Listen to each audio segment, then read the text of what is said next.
Hello, everyone, and welcome back to the Captain Logan. Tis I, the Captain Logan, to the Captain Logan Show. It's me. Welcome back to the Captain Logan. It's me, the Captain Logan Show.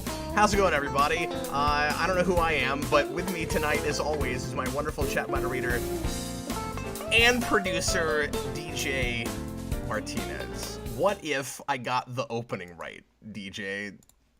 Welcome to the moderator, DJ Martinez. I was incredibly distracted by my camera being weirdly off kilter, and we were just looking at each other there before the show started, so I don't know how. Oh man, now we're on a 60s Batman episode. Just gonna leave it like that. No, I won't, because it's very distracting. I was gonna say that's very distracting. I'm never gonna get through a thought if we do it like that. You look like you're like on the Titanic and it's sinking, and you're gonna start receding to the other side of the screen. Well, I'm going to be receding very soon, sir. I'm already 30, so we shall see. That's a different kind of receding. Anyway, welcome everybody. Thanks a lot for being here. Tonight we're going to do a What If show. It's What If Part 4. We've done this periodically throughout the history of the show. I woke up this morning and I thought, what if we did a What If show? And then I started looking, DJ, for stories and for news stories, and I thought, well, if we do a lead-in topic tonight, it's going to have to be another multi-topic extravaganza. Kind of a slow news day, not a ton of stuff that's really worth talking about for the first 15-20 minutes of the show. So I thought, what if is a really good idea, and it just happens to line up with something we're doing this week. Tomorrow night, quick plug for the Friday show, Austin and I and Dan Torrey are going to be talking about 6 select classic issues of What If, and the issue numbers are listed in a post I made the other day on the community tab, so if you want to try to search those out in your own collection or on digital, you can read those ahead of time and you'll know what the heck we're talking about. It's going to be a fun variety of things. Dan's been on a Conan kick for the last year and he's got a channel about that, so he picked a couple of Conan issues. I picked a Silver Surfer issue and a I forget actually what if Spider-Man kept his 6 arms, because I think that was, DJ, the first What If I ever read. Oh, wow. I do believe. And then Austin picked a Doctor Strange issue, and because he's a big fan of that character and the classic Doctor Strange runs, and he also picked the Captain America Becomes President issue, which apparently is notorious for a second story that's in it, but I either have never read that or haven't read it in a long time, so I don't know what people are talking about with that, and I haven't looked at that yet. So I'm excited to find out what the hullabaloo is about that. But anyway, 10 o'clock tomorrow night, and Central Time. So apparently it's What If week on the channel, which doesn't make a lot of sense because it's not like there's, it's not like the new What If show is out or anything. We do things on the off season, like I should be reviewing Black Panther on Superhero Rewind next week. I'm not. I'm doing Mystery of the Batwoman of all things. Because I had to skip it this last week. I didn't line up my schedule right, and I couldn't work it in, and Monday night was Halloween. So I guess I could drop everything and go ahead and do Black Panther. Maybe I ought to do that. I announced Mystery of the Batwoman. I'll leave Monday a mystery. I'm pretty sure it's still Mystery of the Batwoman. You can connect it. It's another female taking up the moniker of the main hero, and it's a mystery who it's going to be, It's appropriate. I bet no matter what Wakanda Forever is, it'll be a better mystery, though, if they make it a mystery. I guarantee it.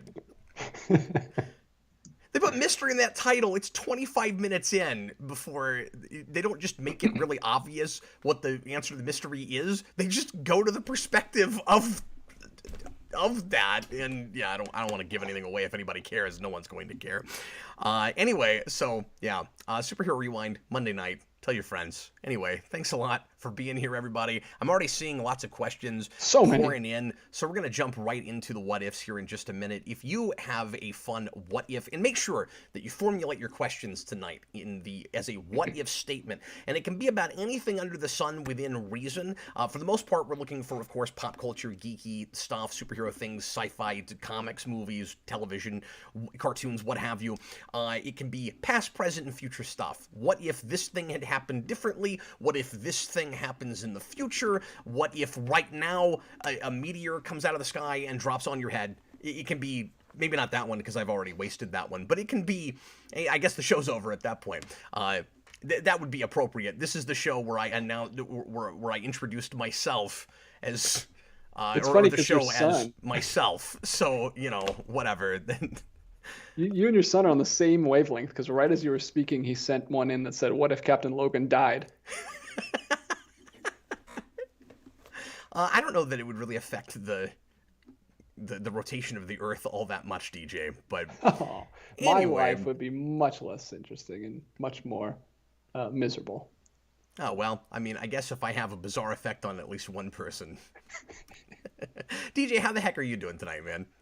I'm doing great. I'm doing good. It's been a good day, and I've already had a blast talking to you. So this is going to be a good one. Oh, thanks, buddy. I know you're just saying that, but I do appreciate it. I know I said this last time you wore that shirt. I just want to get out markers right now, just really badly, and just color them in. And then I want to take another marker and X out the face on the cup you're using. But also, no, I forgot. She and I are in love. I keep forgetting about that. Stay in character, Cap. Stay in character. Yeah, I'll tell you what. right. I'll get some markers ready for you when you come to visit me in a couple weeks. You can fill in my shirt. Yeah, I'm gonna. By the way, lock that cup up because I'm stealing it when I'm there. Like, I'm gonna take it with me. Yeah, I gotta hide it. I can't leave you in this cup alone. In my guest room. In 2 weeks, I'm going to be at DJ Martinez's house. We're going to have a really good time. We're going to do some streams for you. I don't know if we're going to... I should mention this real quick. I don't know if we're going to do a regular Captain Logan show the night I arrive, but we probably will. We haven't talked about it, but like Yeah, I'm supposed to land at 3:30 or 4 o'clock your time, and this show starts at 8 o'clock your time. So I bet we can get dinner and work it in and still have a regular show, but in the same space. So... Yeah, absolutely. We're also going to do the top 10 superhero movie scores stream while I'm at DJ's house for Superhero Rewind.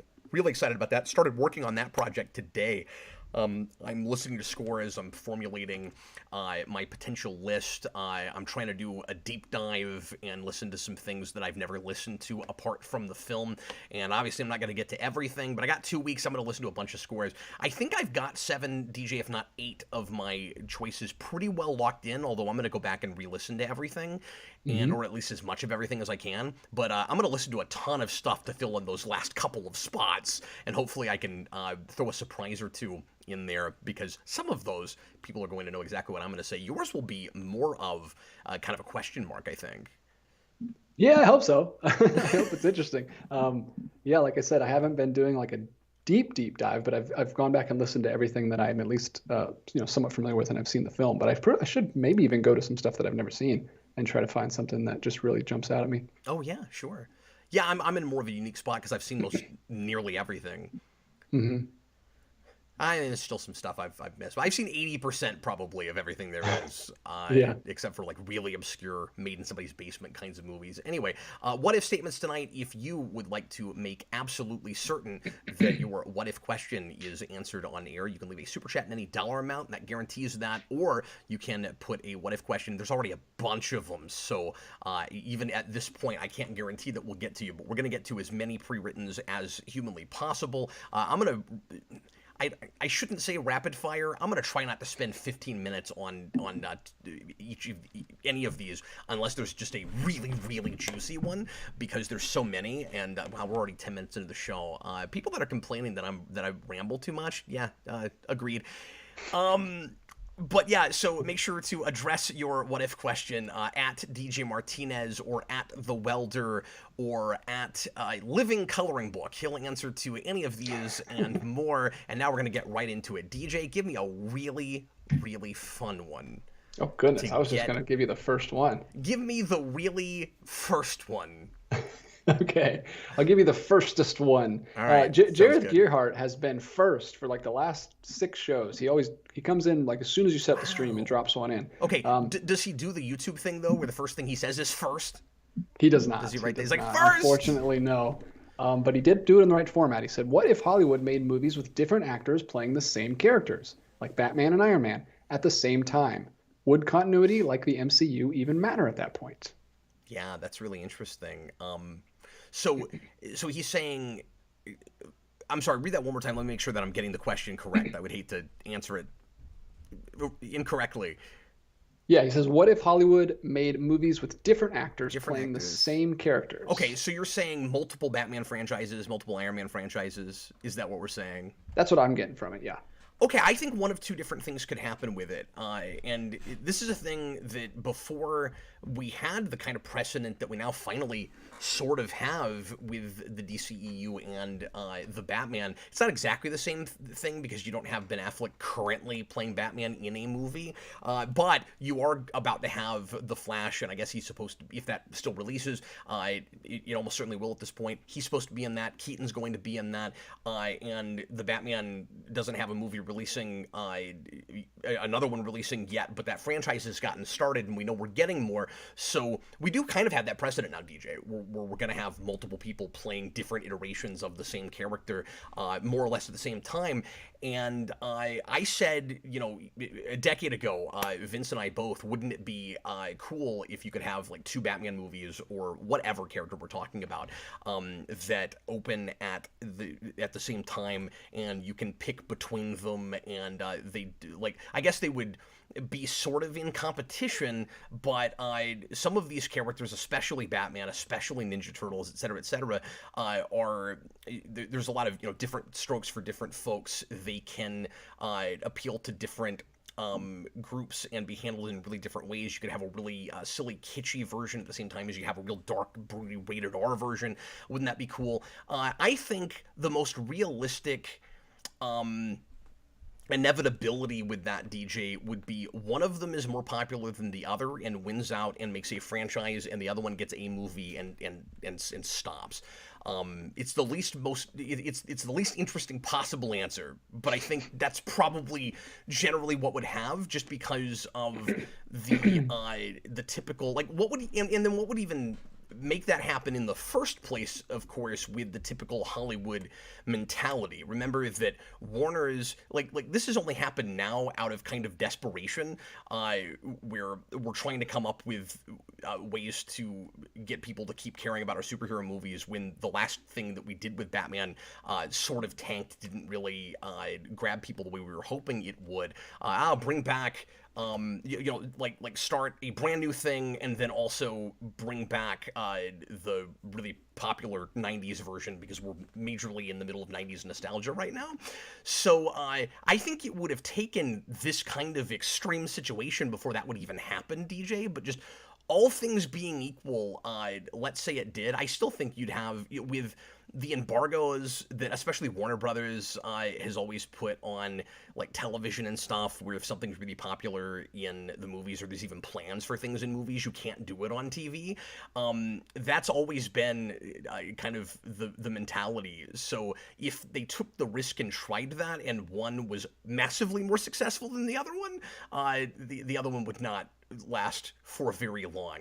So as far as the continuity thing goes, I think you still could end up with a shared universe, and that would probably quelch, like if something was really popular and then we spun a lot of things out of it, and those things were also popular, that would just squelch whatever that other singular piece was that could have also had its own continuity. I think now in this day and age it's possible with multiverse, maybe.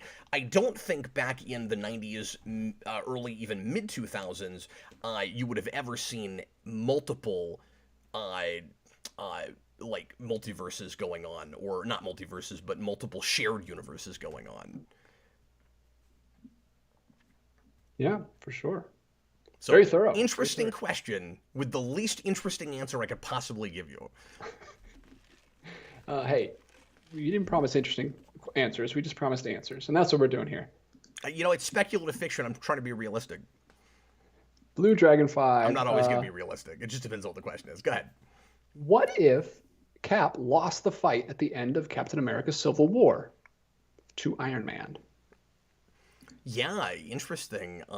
Because it's sort of kind of a draw, right? The way we play that, like they both walk away from that fight.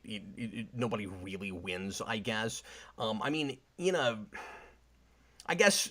Well, Cap wins because he gets away. If Iron Man would have won, Cap would have been put in custody. That's true. Yeah, I guess I was thinking the larger political fight, but you just mean the physical confrontation at the end of that movie, where he wins that fight, and then Captain America gets put in jail, and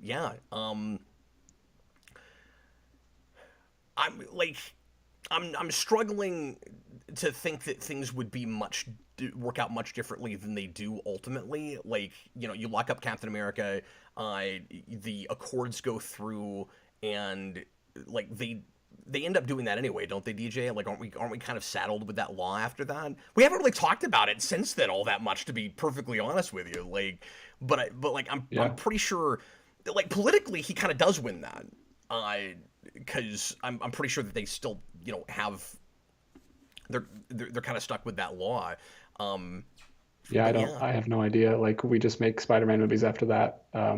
And J. Jonah Jameson's like, oh, he's the worst, but no one's trying to arrest him or anything. Boy, So that's I a don't really know good if that point. law goes through or not.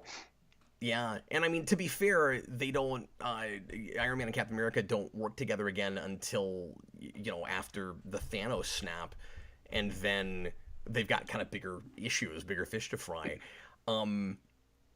Yeah. I don't know. What do you think the status quo would look like after that, DJ? Like, would it be much different? Like, I just think Captain America gets arrested and then eventually escapes, and we're kind of in the same place we were already, right?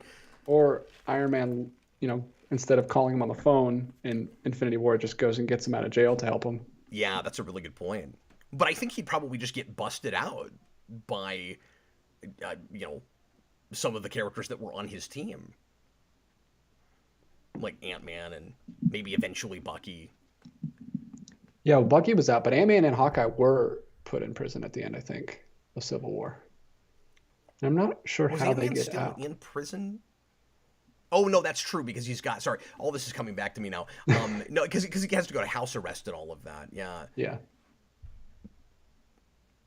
But when I said Bucky, I meant, like, you know, after he kind of heals up in Wakanda. Yeah, he was out. He could do something. I don't know if he would have got away. I'm sure he would have been captured with Cap, though, because they were both in that same fight. Yeah. I'm just spitballing. Is it possible that Black Panther would have gotten, like, involved again with global politics quicker if that had happened?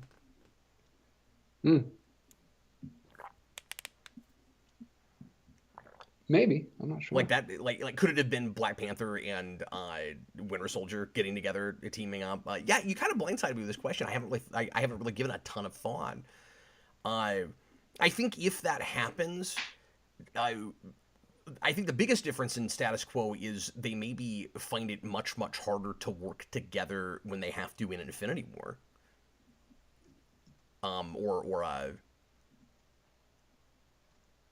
Yeah, in Infinity War.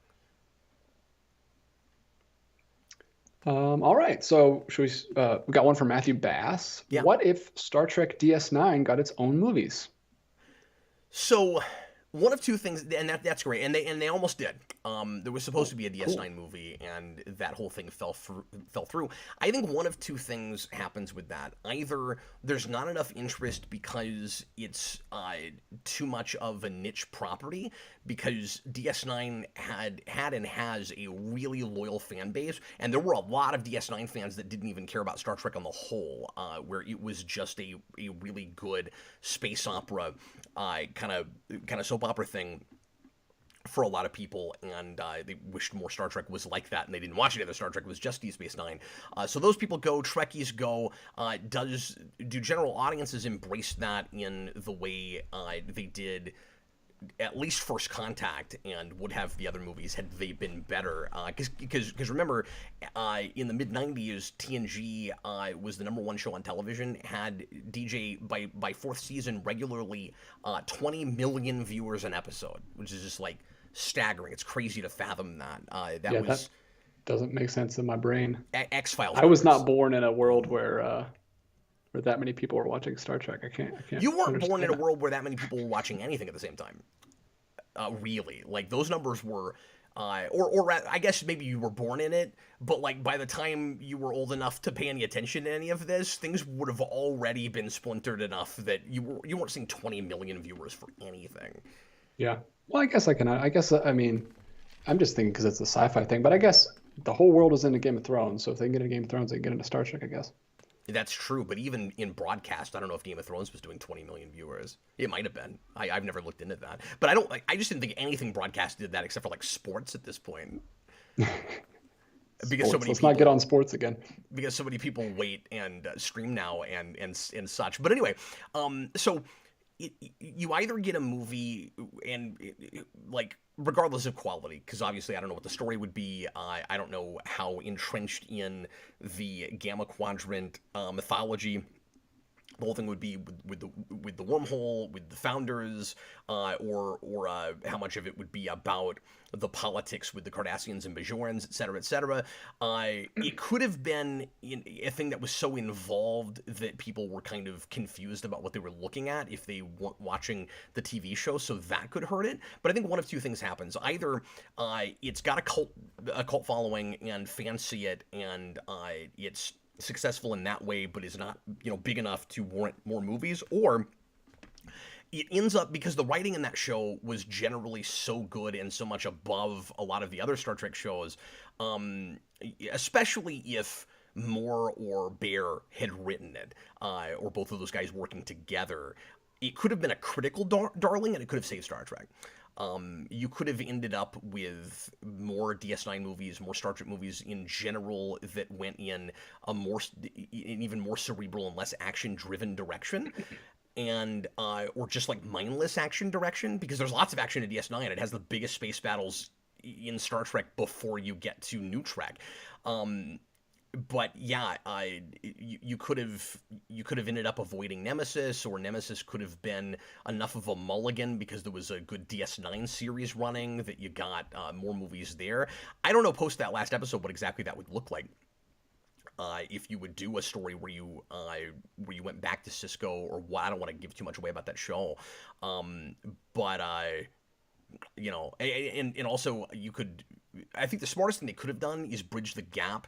And when you say, what if DS9 got movies? I think if DS9 got a movie that was really successful, this would be the sequel. You do a big DS9 TNG crossover movie, and you bridge the gap between them with Worf, and that could have been huge. That could have been First Contact again. But yeah, I think the world would be a better place if that had happened. I'll say that. High praise. All right. Oh, DS9 is wonderful. Yeah. Go ahead. Utale puts in a super chat. What if Captain Logan was an only child? Wow! That's wild. Wild child. So if I'm an only child, I am still probably as geeky as I am now. Like, I don't think having siblings would change very much the direction of my interests and even possibly career choices and stuff. Like, I imagine I'm still in some kind of a creative forum, in writing or something like what I'm doing now. But I don't know if I'm as responsible of a person if I don't have siblings. Like, I think being the oldest and taking care of my siblings had a lot to do in shaping my personality and kind of forcing me into like leadership roles and stuff, and being careful with life decisions and stuff. I think it's possible that that if I didn't have siblings, I might not be just in general as responsible of a person. But I'm not. I mean, it's hard to say. I don't know. I also don't know if I would be quite as outgoing as I am, because sometimes, like only children, only childs. I'm not sure what the right plural is for that. Sometimes when you're the only child, you don't end up with enough socialization, and that can really shape your development as well. So like, yeah. I think having my siblings, having playmates to do creative stuff with. We made up a lot of games. We made a lot of videos together. We were like I was constantly kind of like being a director in our play, and like getting my siblings to play games I made up and things like that. If I didn't have that, if I'm all alone, it's like I'm probably doing a lot of writing and trying to draw comic books and the kinds of stuff I was doing when I was a kid.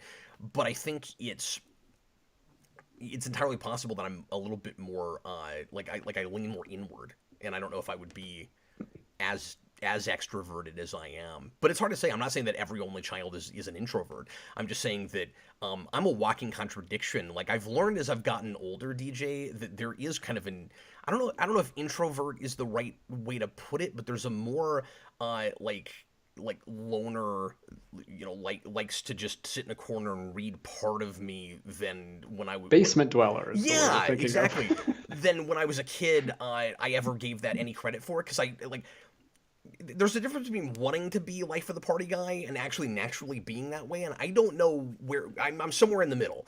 This is a thing I've learned about myself as I've gotten older, is that like there's a part of me that likes to be by myself, and I had this kind of obsession when I was younger with, and maybe up until recently, with wanting to always be around people and always socializing. And I don't know, in the last maybe just couple 3 years I've kind of learned, and maybe I'm changing, but I kind of think it's a thing that was always there. And I'm psychoanalyzing myself. I think I was overcompensating for something, maybe. So I don't know. It's interesting. I've gotten really comfortable now with being alone more, which is ironic because my family is huge at this point. Yeah, good luck being alone for the next 18 years. Absolutely. I mean, like 22 nowadays. Kids don't get out when they're 18. Mutale, another super chat. What if Captain Logan became... Hey, you speak for yourself, sir. What if Captain Logan became a Star-Lord? Became a Star-Lord? Or just Star-Lord? Well, if it's like... I have no elaboration. I just read the questions. It's like Peter Quill with that first... Yeah, you're supposed to... See, I need to get a telepath to do this show. Oh, okay. Sorry. That was in the job description I read. Nah, I just, I had to settle for you. But as soon as that person comes along, so I get that telepath. And then watch, it'll be a Deanna Troy situation where I'll get the telepath, but then she'll just, like, tell me the obvious, like, when I know already. Like, oh, crap, I hired an empath, not a telepath. That's not what I need. Anyway, the question was...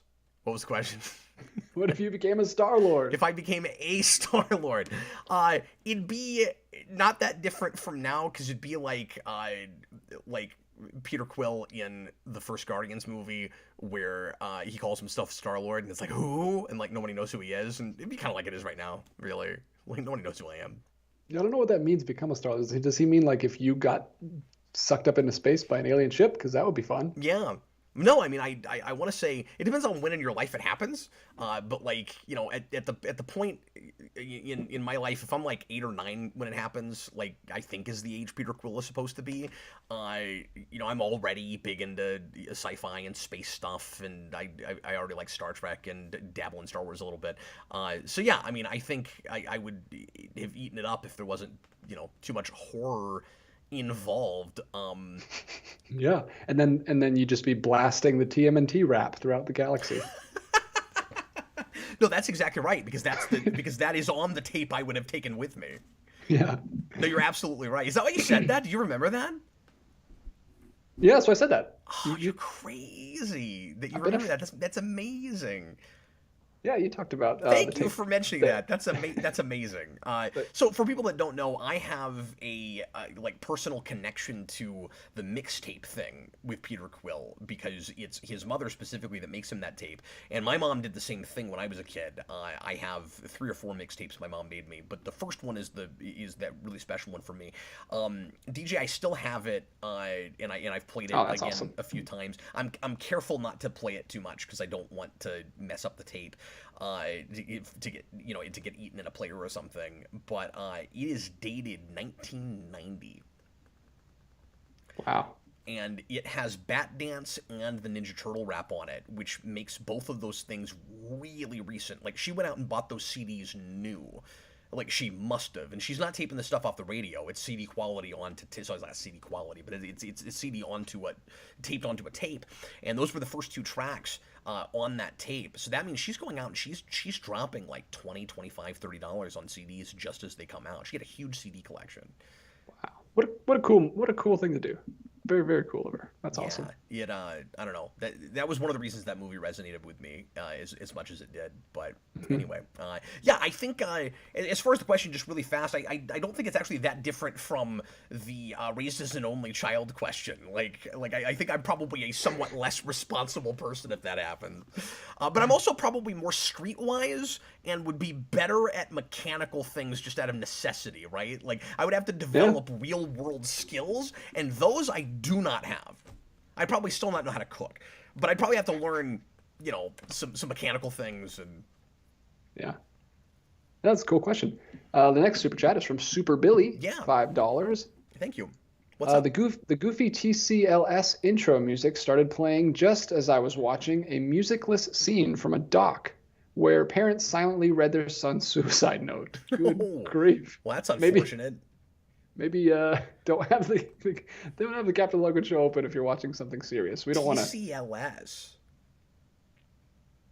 The Captain Logan show. Okay. Yeah, I don't know our acronym. I don't talk about the show with it. I was sitting here like, it's Marvel versus Capcom music. I don't know what you're talking about. Yeah. Sorry. I hope we didn't like disturb or like ruin that documentary for you. Hopefully it still worked. Yeah. What was the documentary again? I don't know. He just said it was a scene where the parents were silently reading their son's suicide note. Wow, that's really sad. And again, we'd know if you were a telepath. Yeah, see, I gotta step up my game. Well, moderator game. We had to read it, and we're sorry that you had a weird, I don't know, anachronistic experience. But we're gonna have to move on because it wasn't a what if statement. Go ahead, DJ. Super Billy, $2. What if Cap was hired to run DC Studios? Oh well.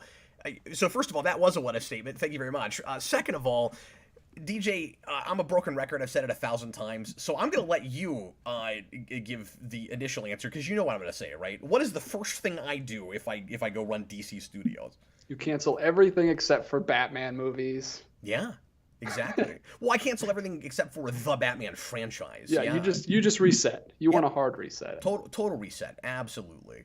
Sorry, Cavill fans.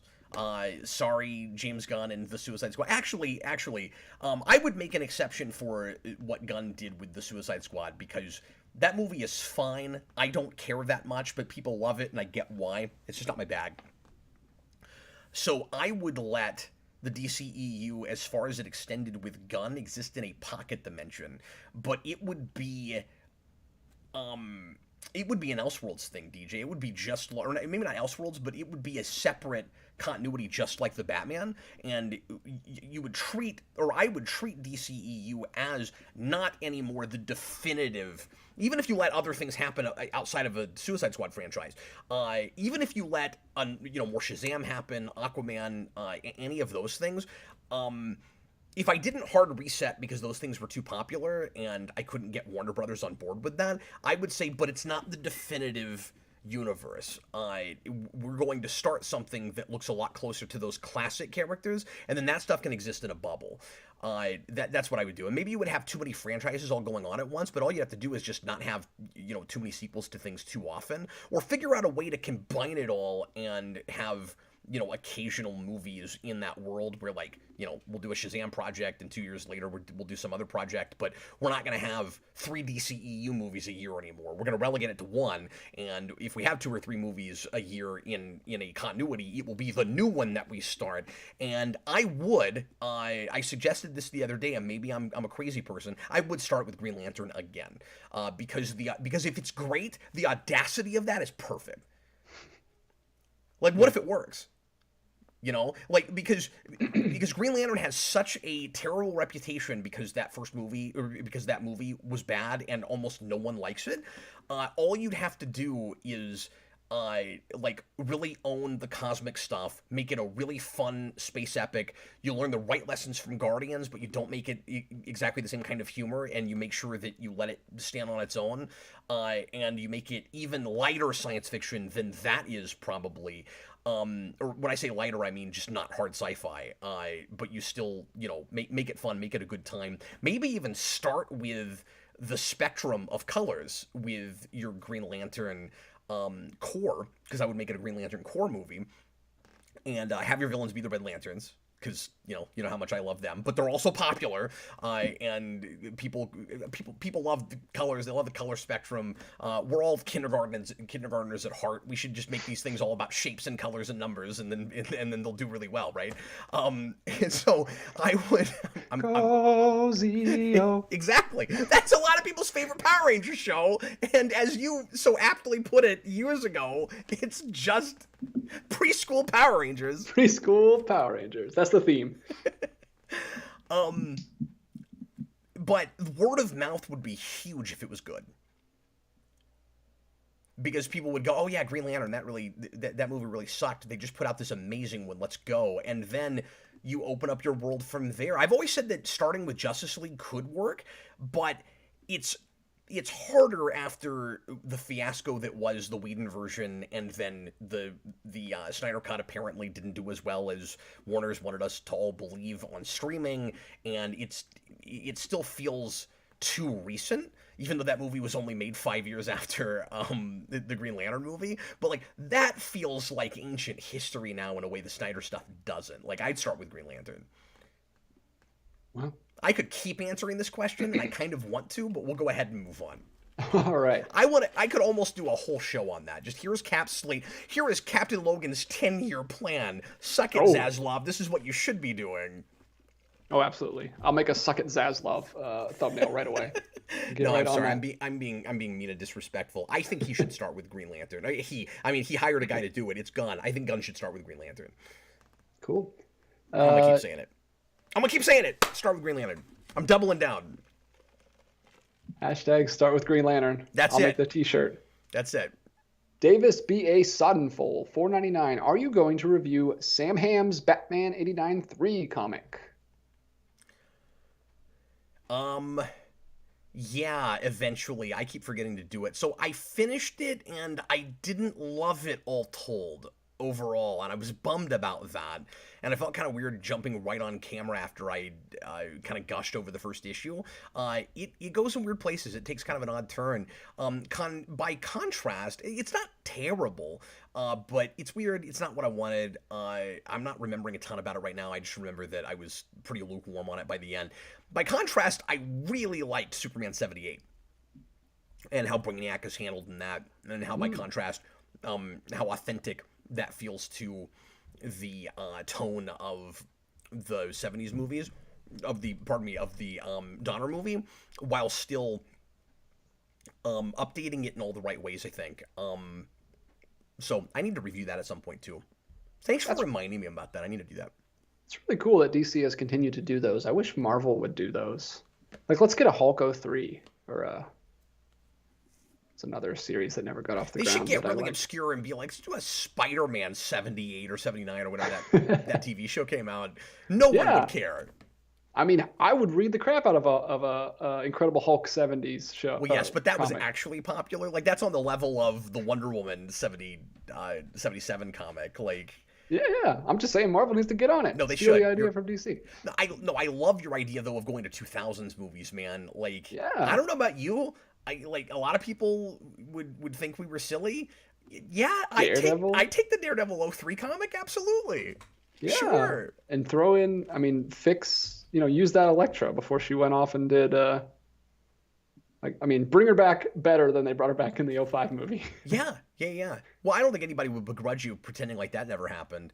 And don't bother with doing a Ghost Rider comic, because nobody's going to care about that. Like, yeah, no, but some of them, that'd be really cool. I'd like an amazing continuation. I have the right title for that. If you did a Ghost Rider comic, you call it Hell and Jelly Beans. That's just Helly Beans. That's just the right title, right? Yeah, I'd like an Incredible Hulk continuation in comics, because we got so far away from that character after Norton left. Yeah, but I'm with you. A Hulk 03 comic would be really kind of fascinating. Mm-hmm. Again, cool. Like, I think 6 of us would buy. Well, I say that. That's gotten reappraised. That's gotten reevaluated. Yeah. At least in our in my circles. I don't know about the general populace, but yeah, I was gonna say in the world where people are not saying Captain Logan, who that movie is better regarded, and maybe better than by quite a bit than it used to be. It might, you know what? You and I should consider sitting down and doing a commentary on that. I know I've already got a Marvel Mania one, and I'm not trying to create a precedent where you and I have to go back and do a new Marvel Mania for all the movies that Eric and I did. But that's a movie you like a lot. I think it'd be interesting for us to talk about that together. Yeah. I say I like it a lot. I haven't gone back to it actually in years, but I definitely. It's weird because I think I like it more without having gone back to it. Yeah. like I think I like it more, but I haven't actually sat down and watched it, so we'll see. You know what that movie is, at least for me, and you won't appreciate this because you've never sat down and watched this, but that movie is Star Trek the Motion Picture, like through and through, where it's really interesting to talk about and think about, and you just worry when you sit down with it, you're not going to have any fun at all. Like, is this actually an entertaining experience, or does it just provoke a lot of really interesting discourse? Yeah, well, and I mean, of course, that came out when I was very young, and it blew my mind in the theater. I saw that in the theater when I was a kid, and I had a really really good experience for it. And then I had the thing like all teenagers have when Hulk 2008 comes out. I'm like, oh, this is the good one. That one sucks. And then you grow up a little bit more, and you're like, okay, they're both pretty good. I don't know if everyone has that. I definitely had that as a kid. Yeah, we could also do a double feature with those. That'd be interesting. Oh yeah, it'd be very different experiences. I also wish that they would do some comics for things that aren't really all that well liked now that I'm thinking about it, and handle them kind of like, and I know that this is actually a thing a lot of people still like, but handle it kind of like the Smallville comics did, where it's a little tongue in cheek, we're kind of making fun of the material at the same time as we're telling stories, and do like a sequel to Rise of the Silver Surfer knowing that nobody likes those movies, or like not a lot of people like those movies, and just do the most counterintuitive crap that you can think of that they would do, like yeah, just a sitcom comic. no actual story is happening, and you intentionally like play it safe and pull your punches too much, but by playing it too safe in a comic book like you would in a movie, you're actually not playing it safe at all, because people should hate it, but they might enjoy it if they know what you're doing. So you'd have this kind of like self-aware meta thing that could work. Yeah. I mean, we say that those movies got that tone all wrong. If you watch like any of the Fantastic Four TV shows, they're basically the same thing. I was watching the 90s show with my kids recently. I introduced them to the Fantastic Four and taught them about them last weekend. And that show is mostly just, I mean, it gets going, but it's mostly just like them bickering with each other and Johnny fighting Thing and like having arguments and stuff. It's very Fantastic Four, at least in cartoons. Yeah, my synopsis of that movie has always been the Fantastic Four get powers, and then they have powers. Yeah, I remember when we need to get moving, but I remember when I was a teenager, like most of us, I used to make like music videos with like movies I like superhero movies. Yeah. And I would, you just get all the action scenes, and you just put a song over it. And anytime I did a Fantastic Four one, it was just them fighting each other. There's like no footage of them fighting bad guys. They're always like punching each other or like wrapping each other up or throwing fire. It was very hard. Okay, can I give you a project? And I really hope the answer to this is challenge accepted, because of what I want to see you do. I guess I could do it. I don't know where I'd put it, because we get copyright flagged if I put like 3 seconds of anything copyrighted in anything. It's just my channel. It's nobody else. Just YouTube's after me. I'm kidding, but it is weird how impossible it is for me to ever use anything even under fair use. You know what I'd love to see you do, DJ? You do the same thing. You do a music video with that footage where they're just fighting each other, and the song is "Why Can't We Be Friends?" That's pretty good. That sounds like something Austin would do, actually, honestly. Okay, all right. Well, I think he's your guy. I'm sure he'll listen to this later. Austin, get on that, would you? I wanna hear that. Why can't we be friends? All right. I also want to see the really bloody. I'm not going to give anything away about this, but I also want to see the really bloody action in the last episode of the first season of Invincible done with "Why Can't We Be Friends?" That'd be pretty good too. All right, moving right along. All right, Mutale, another super chat. What if Rick McCallum was still head of Lucasfilm? Rick McCallum? Yeah, no, McCallum. Got it. What is it with Ricks? That's the guy who was ostensibly running things during the prequels, although he's always talked about in like, this idea got really popular with Plinkett, but you can kind of see it in the behind the scenes that Red Letter Media is talking about with those videos. but you see Rick McCallum seeming to just kind of suck up to George Lucas and not feeling especially confident in a lot of the choices they were making about the prequels.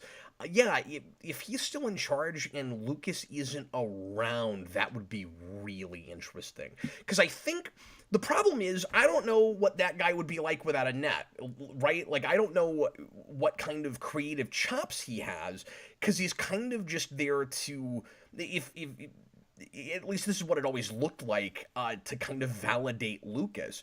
He could have surprised us. It also could be and again, Plinkett always comparing him to Rick Berman from Star Trek. It also could be a Berman situation like with Roddenberry, where Roddenberry dies, and if Lucas left, it'd be maybe the same sort of thing, where he's constantly second-guessing himself, trying to do. And of course, he wouldn't be writing, but trying to make the kinds of decisions that Lucas would make, even if he doesn't agree with them, which is exactly what Rick Berman was doing with Roddenberry, in continuing in TNG to tie writers' hands behind their backs and not letting characters have enough interpersonal conflict and that kind of thing, because Roddenberry's vision of the future was everybody gets along. But if everybody gets along, how can we tell stories? And the Star Wars equivalent would be, but if it's all just people like talking about boring politics, how are they fun action, or how are they fun space adventure? How are they wars for children? And if you have like too much random crap all over the screen, how are you supposed to know what the heck is happening? But he might have made sure that there were a lot of really boring, talky political scenes that didn't make a lot of sense, and that there was crap all over the screen, because that's what Lucas would do, even if he's not there.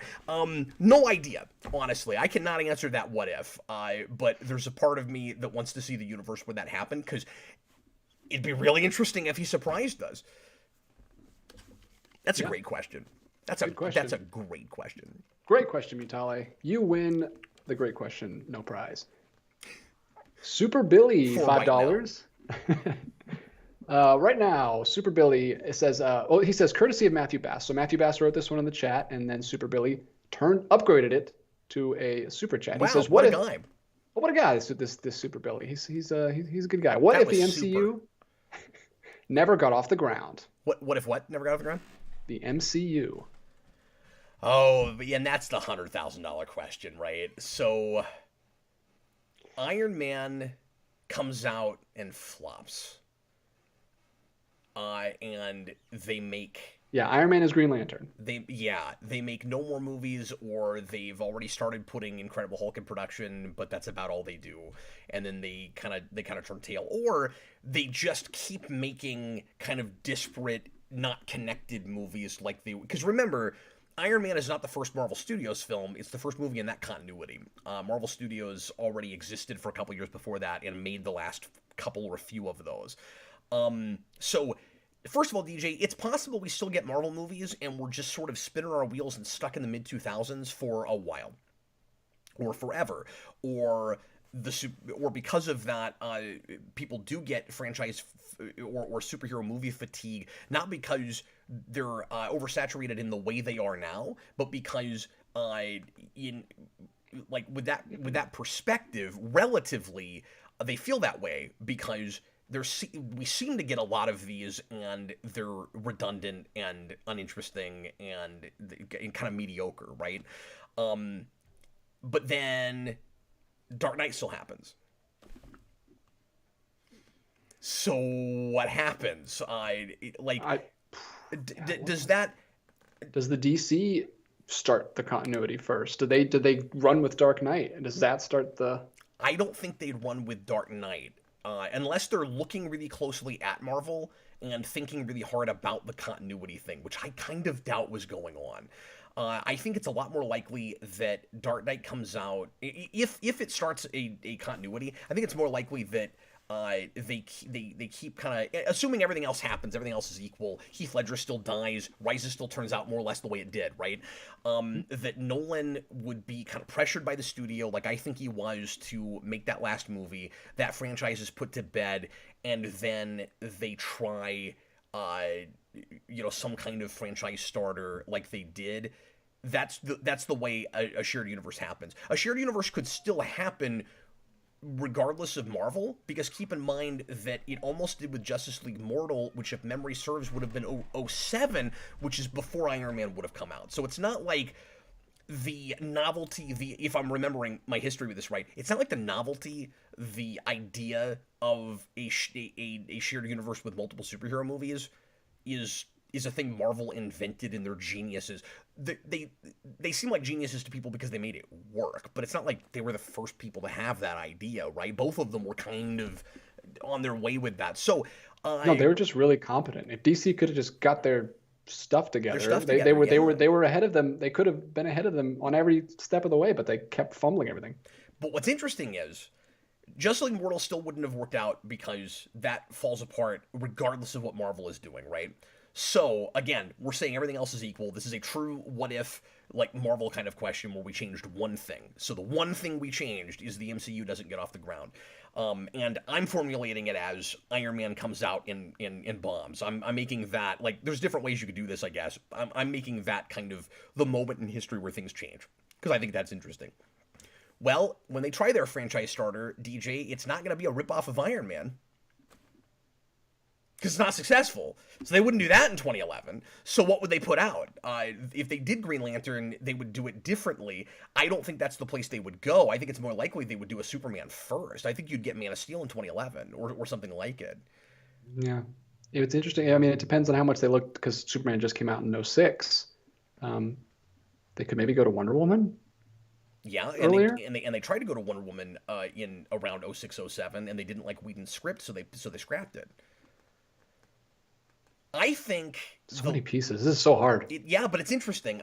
Here's what I think the likelihood is. I think the likelihood is that the massive superhero onslaught that we have now would not have happened at all if that happens.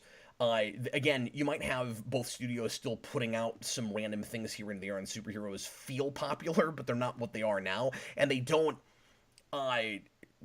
They're not the thing that keeps Hollywood afloat.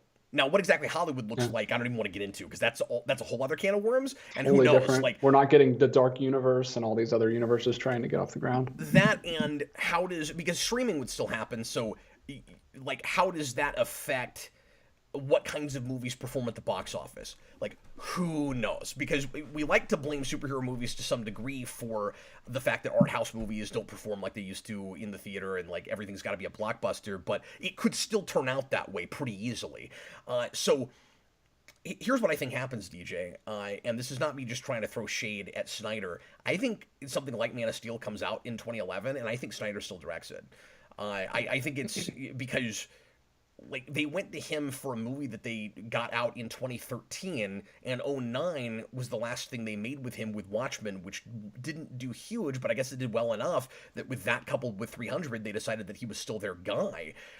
So he'd still be, for whatever reason, I think their obvious choice to make something that if they wanted to get a shared universe off the ground, they would use, which means you might get something like the crazy Snyderverse that we had that early without an MCU, which means, yeah, either it's more popular than it ended up being just because there's nothing else to compare it to, or it just tanks superhero as a genre. Like, I don't know. It's really interesting, but I don't think we would be in the place we are now. Yeah, I think we just continue to get, Marvel and DC movies here or there, like one every couple of years or something. Oh, Mutale mentions Amazing and X-Men, and that's a good point, too. Like, I don't know how those things would be affected necessarily either. Yeah, because X-Men already started to go downhill before the MCU kind of took over. Well, and it's hard to say if you would have gotten the later, better X-Men movies without the MCU. Like, that's kind of reinvigorating the whole genre. So if Marvel's not making their Avengers stuff, like, does First Class and Days of Future Past get made? Or do they look like they do? It's hard to say. Mm-hmm. Because you could say, well, Vaughn is sort of working in a vacuum, and he wouldn't necessarily need the MCU to exist to still come up with some of what he did.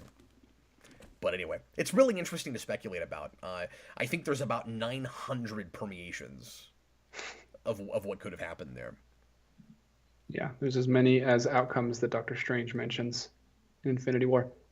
Senior Can I Sticks. read this comment real quick?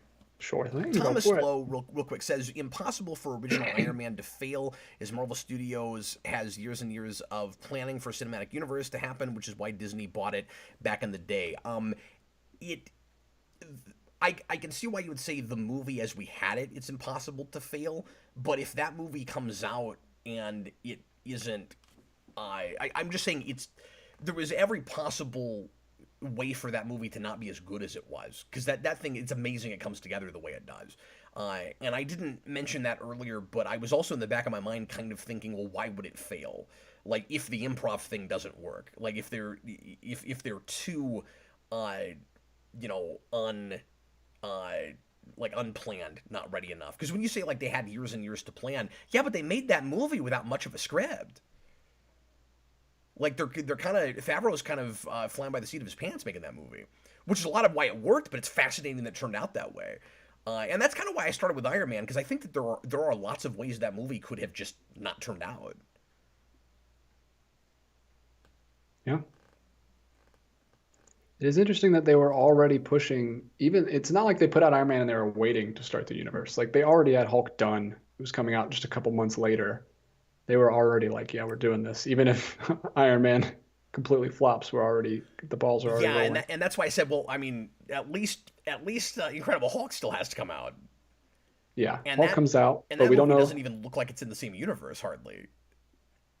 Well, it looks like it's in more in that universe than any of the other MCU movies. Those two are darker and dingier than any MCU movie. That's fair. I guess I'm just saying that back then they could still carve their own tones out. Okay, like I'm not even like disparaging it when I say that. Like, you would never make a Marvel movie now that was a throwback to an old TV show. Yeah. Well, I could see that now because everything they do is a reference to some kind of Okay, but if you did it, history thing.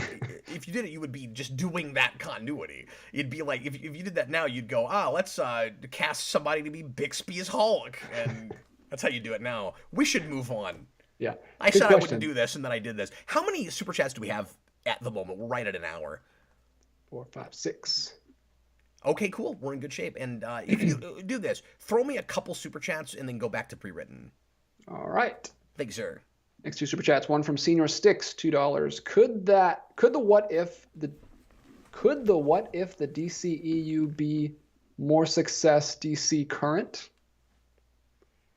Would you mind proofing your question before you post it? Who was this? Senior Sticks. Senior Sticks. I don't know what you said, buddy. I'll read it one more time, and if we can't figure out if it's too much word salad, just give it to us in the regular comments. Don't feel the need to put in another super chat, and see if you can word it in a way we can understand it. But go ahead and read that one more time. Yeah. Feel free to just clarify in the chat. I'll definitely see it if you need to. Could the what if the DCEU be more success DC current? Yeah, Maybe. I'm not sure what the what if statement is there.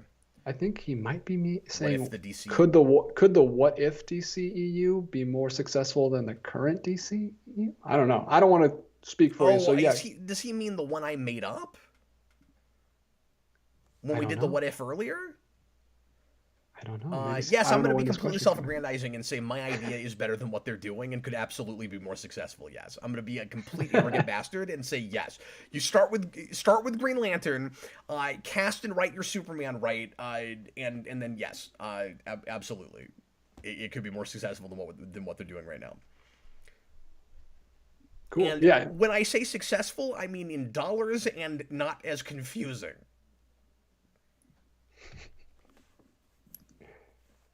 All right. Thank you, Senior Sticks. TH1, one more super chat. $5. What if a viewer were to fall into a multiverse made of different Geekvolution shows? Great show tonight, guys. You're the best. After dark tonight. Oh, yeah, I meant to mention, so it's been a few weeks since we've done After Dark, and we're going to have to skip it one more time tonight for a couple reasons. Brandon can't make it, and I didn't want to do one without him. He's moving right now. He's always on that show, and he'd be sad to miss it, and we're still doing Sonic High School, so I don't want to do that without him. So we'll try to do it again next week, and we'll see if we can do maybe a couple weeks in a row at some point to try to make up for it. I try to do them twice a month. I only promise once a month, and we're not even for this last month quite hitting that. So my apologies with that, but we'll bring that back next week, almost certainly. Now next week is a big week. It might be kind of difficult to do that, but I'm really gonna try. Okay. I don't know, DJ. Like, I don't know how a whole universe could be based on a show that we do. You know, like, Yeah, I guess he's just kind of. I think he's just asking what other shows would they be, but he's trying to frame it in a what if question. So Mr. Holden's Neighborhood. well, what he said was if, but that's not what he said. What he said was if somebody fell into a multiverse made up of our shows. Oh, made up of our shows. Yeah, that's what he said. Interesting. I don't sorry. know. Like, I don't know what I don't know what that looks like. How do you have an? That's what I'm saying, DJ. How do you have an Superhero entire Rewind the show. universe? Yeah, Superhero Rewind is the universe.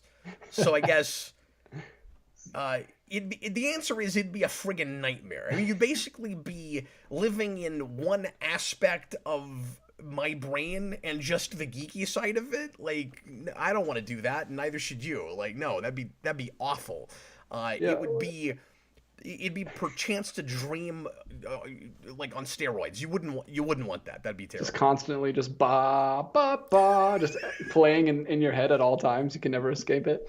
If you're in the Snackvolution universe, every time you eat pizza, you have to tell people like the good and the bad and do a sign flip. Like you wouldn't want that. You wouldn't want to live in the spoiler cast universe where you couldn't see any movie without rambling about it for 3 straight hours. No, everything is just ×3 in that universe. Everything takes 3 times as long. All the currency is based on superchat. The only way anybody gets paid is somebody asks them a question. Wow, you've outlined quite the nightmare for us, TH1. This sounds horrifying. Yeah, no, this is making me re-question my own life. Yeah, I don't even know what that looks like. That's the cat can't play universe where just nobody's any good at video games. Yeah, the whole video game thing never would have got off the ground because nobody. Well, you still like them, you just can't play them. Yeah. So maybe it would have. All right, thank you, Tom. I'm going to jump back to some from the normal chat at the beginning of the show. Code Anime Fan, what if Patrick Stewart showed up in Deadpool 3 as Professor X? Oh. I mean, I just roll my eyes and say I'm not super surprised. It would probably be an even shorter cameo than the one he got in Multiverse of Madness. Like, I really don't think that'll happen because they just did that. But if Stewart, and I think maybe he would finally say enough is enough, but maybe not. Maybe he's incapable of that given Picard and that and everything. Like, it would be like the joke in Deadpool 2 where they open the door and the whole like Days of Future Past or Apocalypse X-Men team is there. Like, he'd just be behind a door, you know, like he'd just be reading a book or something. Like, good stuff. Yeah, I don't have an interesting answer for that. As far as like the way it would be received, I think most people just kind of roll their eyes at it. Well, I say that again. Our like folks we know, I think a lot of people in our circles would probably do that. A lot of the mainstream seems to get excited about anything they recognize right now. You know, we're just the nostalgia bait thing is really working, and it's like, yeah, he's back again.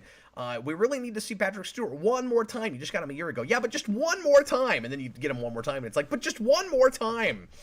I think would be kind of the cry with that, and I'm not. I don't mean to make fun of anybody that feels that way about certain things that they haven't seen in a really long time. Like if there's any part of you that wants to see Michael Keaton play Batman one more time, I can kind of see that. I don't want it the way they're doing it. Like I've said a million times, like, you know, old man Bruce Wayne in a Batman Beyond sort of situation, or he's doing Dark Knight Returns. Fine. Like, there's cool ways to get you know that actor playing that character again. We need to be more creative about these things, and lately we just haven't been enough for at least my own personal standards. So yeah, I guess the answer to that is a lot of people would be excited about it, and then some of us would go, of course you did that. But that was the reaction with some people, of course, about Wolverine coming back in Deadpool 3, so... Yeah. Yeah, I have no interest in seeing that. But I mean, it makes sense if you're gonna do Wolverine to do. But we're gonna do another Marvel Mania, so I'm gonna make you. Oh, you can't make me watch Thor: Love and Thunder. You can't do it. Yeah, I can too, You have man. to strap me down. It's in there. Oh yeah, dude, Clockwork Orange it's gonna be a style. Clockwork Orange. That's just what I was gonna say. I can't wait. We're gonna change the name of the show. I'll just be writhing the whole time. Ah! I mean, that'd be people tune in for that. I think people would It'd tune be into that. painful. And Clockwork MCU is like the new name of the program. That's basically what it is at this point. There's a Daniverse. TOS episode like that, Dagger the Mind, which Austin sent me a message last night and said he just watched. Oh, But yeah, weird. we'd strap you in a chair like Captain Kirk, and you'd have to watch Thor: Love and Thunder, and I would just be behind you, conditioning you to feel pain. Well, I wouldn't need to condition you watching that movie probably, but I would just be like, pain growing more terrible all the time. Oh, that's terrifying. Daniverse. What if Patty Jenkins directed Thor: The Dark World? Yeah, hard to say, because I think she almost got that movie is why he's asking that. I think she had it, but she dropped out because creative differences. Is 'Cause that they what it wanted. was? Yeah.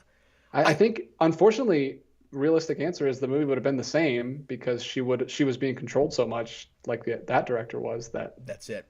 she wouldn't have been able to put much of her spin on it at all. I think you're right. Yeah. That's why she left.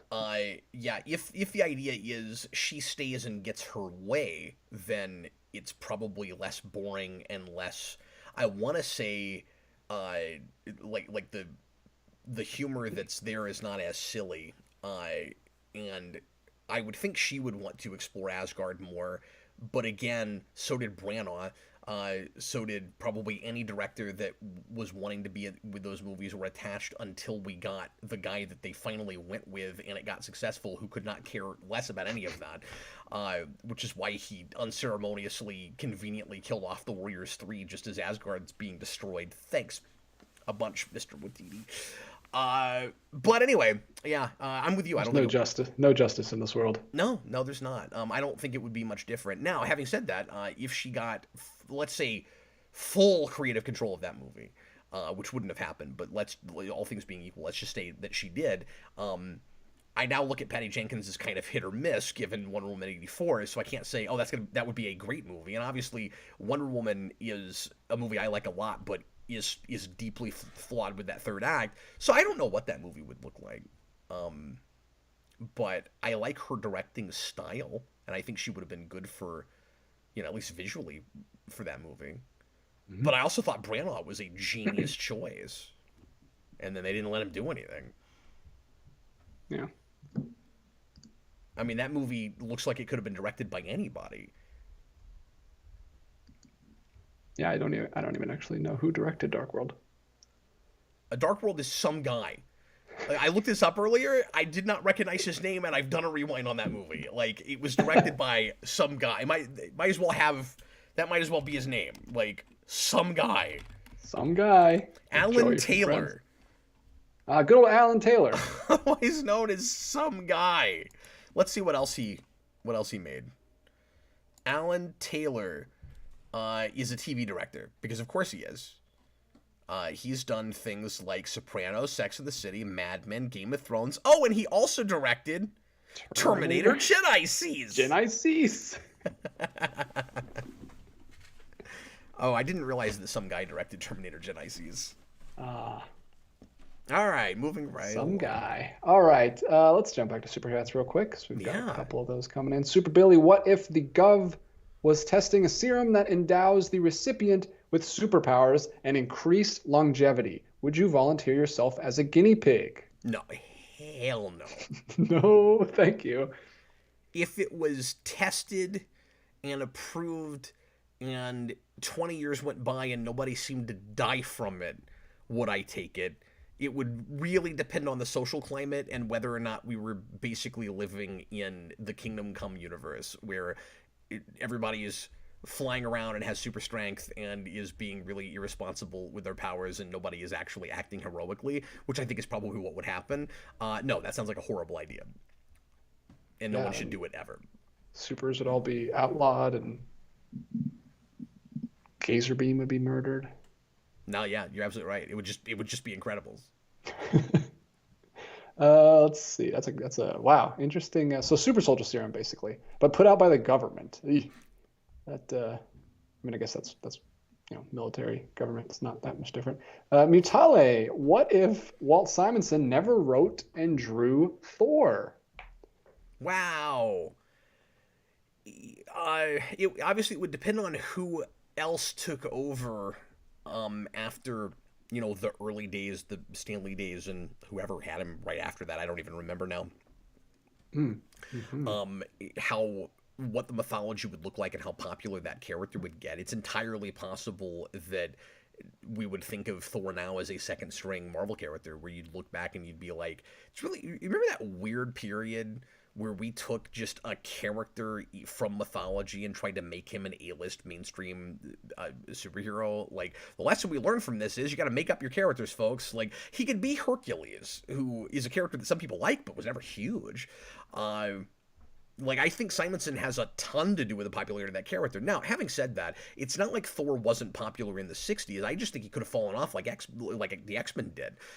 It wasn't until, the late 70s, early 80s that the X-Men got popular again, and it wasn't until the 90s that they got real mainstream, beyond comic book popular.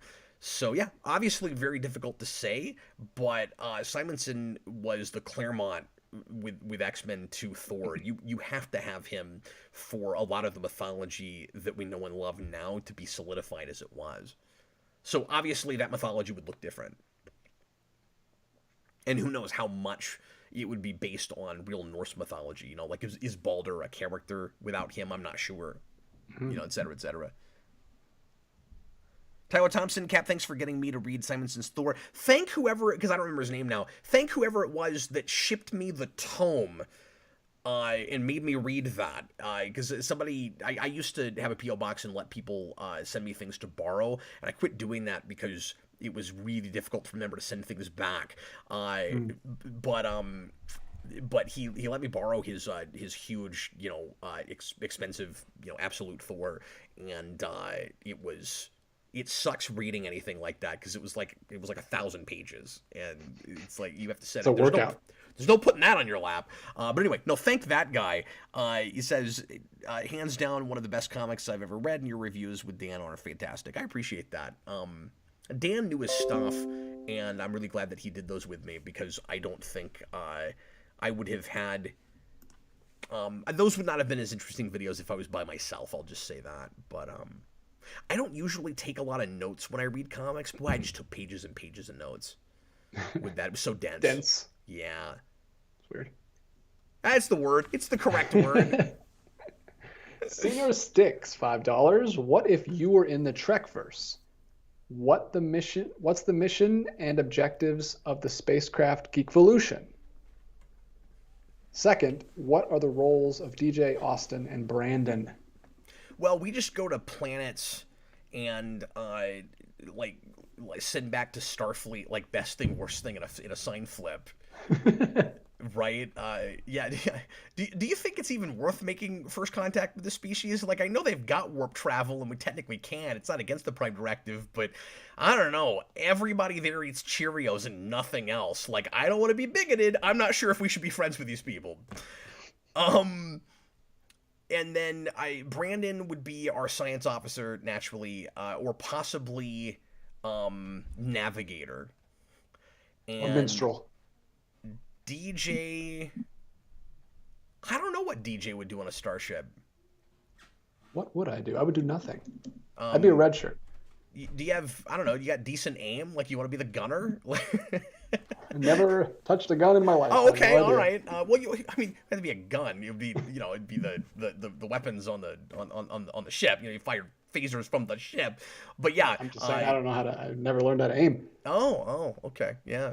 Yeah, I'm not sure what you would want to do on it because, like, you're a graphic designer. I'm not going to need that on a starship. I can make the menus for the. I guess you don't need menus because you can. Well, I would make the menu where you select what you want to just magically make in But the. you wouldn't need to do that. That would already be created. There'd be somebody back at Starfleet that did that.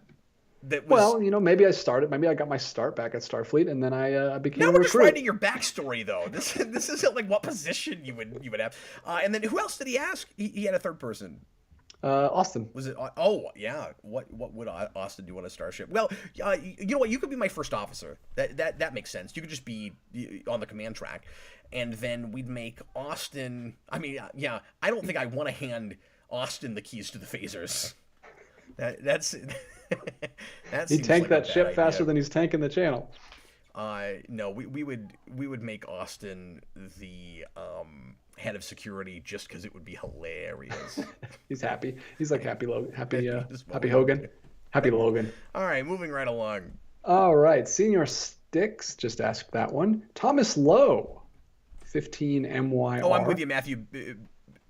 It's Bass, isn't it? I've said Bass forever. Just don't let Brandon drive. Yeah. Oh, of course. Yeah. No, we'll let Austin drive. I let Austin drive before Brandon. He can be the helmsman. Yeah. This is an interesting one. Thomas Lowe, 86. What if Vince never joined Cap and he had to run the channel alone when Geekvolution started? This is an interesting one, but it's really easy. I can tell you exactly what would have happened with this. Geekvolution would be Superhero Rewind, and that's what it would be, and it would probably be a lot more popular. Thanks, Vince. And that's nothing against Vince, but of course. But what I mean is, I wouldn't have I don't think I would have spread my legs and tried a million and one other kinds of things. We just got really creative and got really interested in these kind of conversation podcasty kinds of videos. Back then, and here's why I can answer this so definitively. Now, I enjoy doing this kind of thing on my own, and obviously I like having co-hosts and things too. But I can now sit down and do a review off the cuff by myself, and I'm relatively confident about it. Back then, I felt very differently about it. Part of it was I wasn't comfortable at all in front of a camera without a script, but the other thing was. I had a different sense of etiquette back then. I thought it was, and keep in mind, this was like the early pioneering days of YouTube. And YouTube felt old to me when we started. It's 3 years in.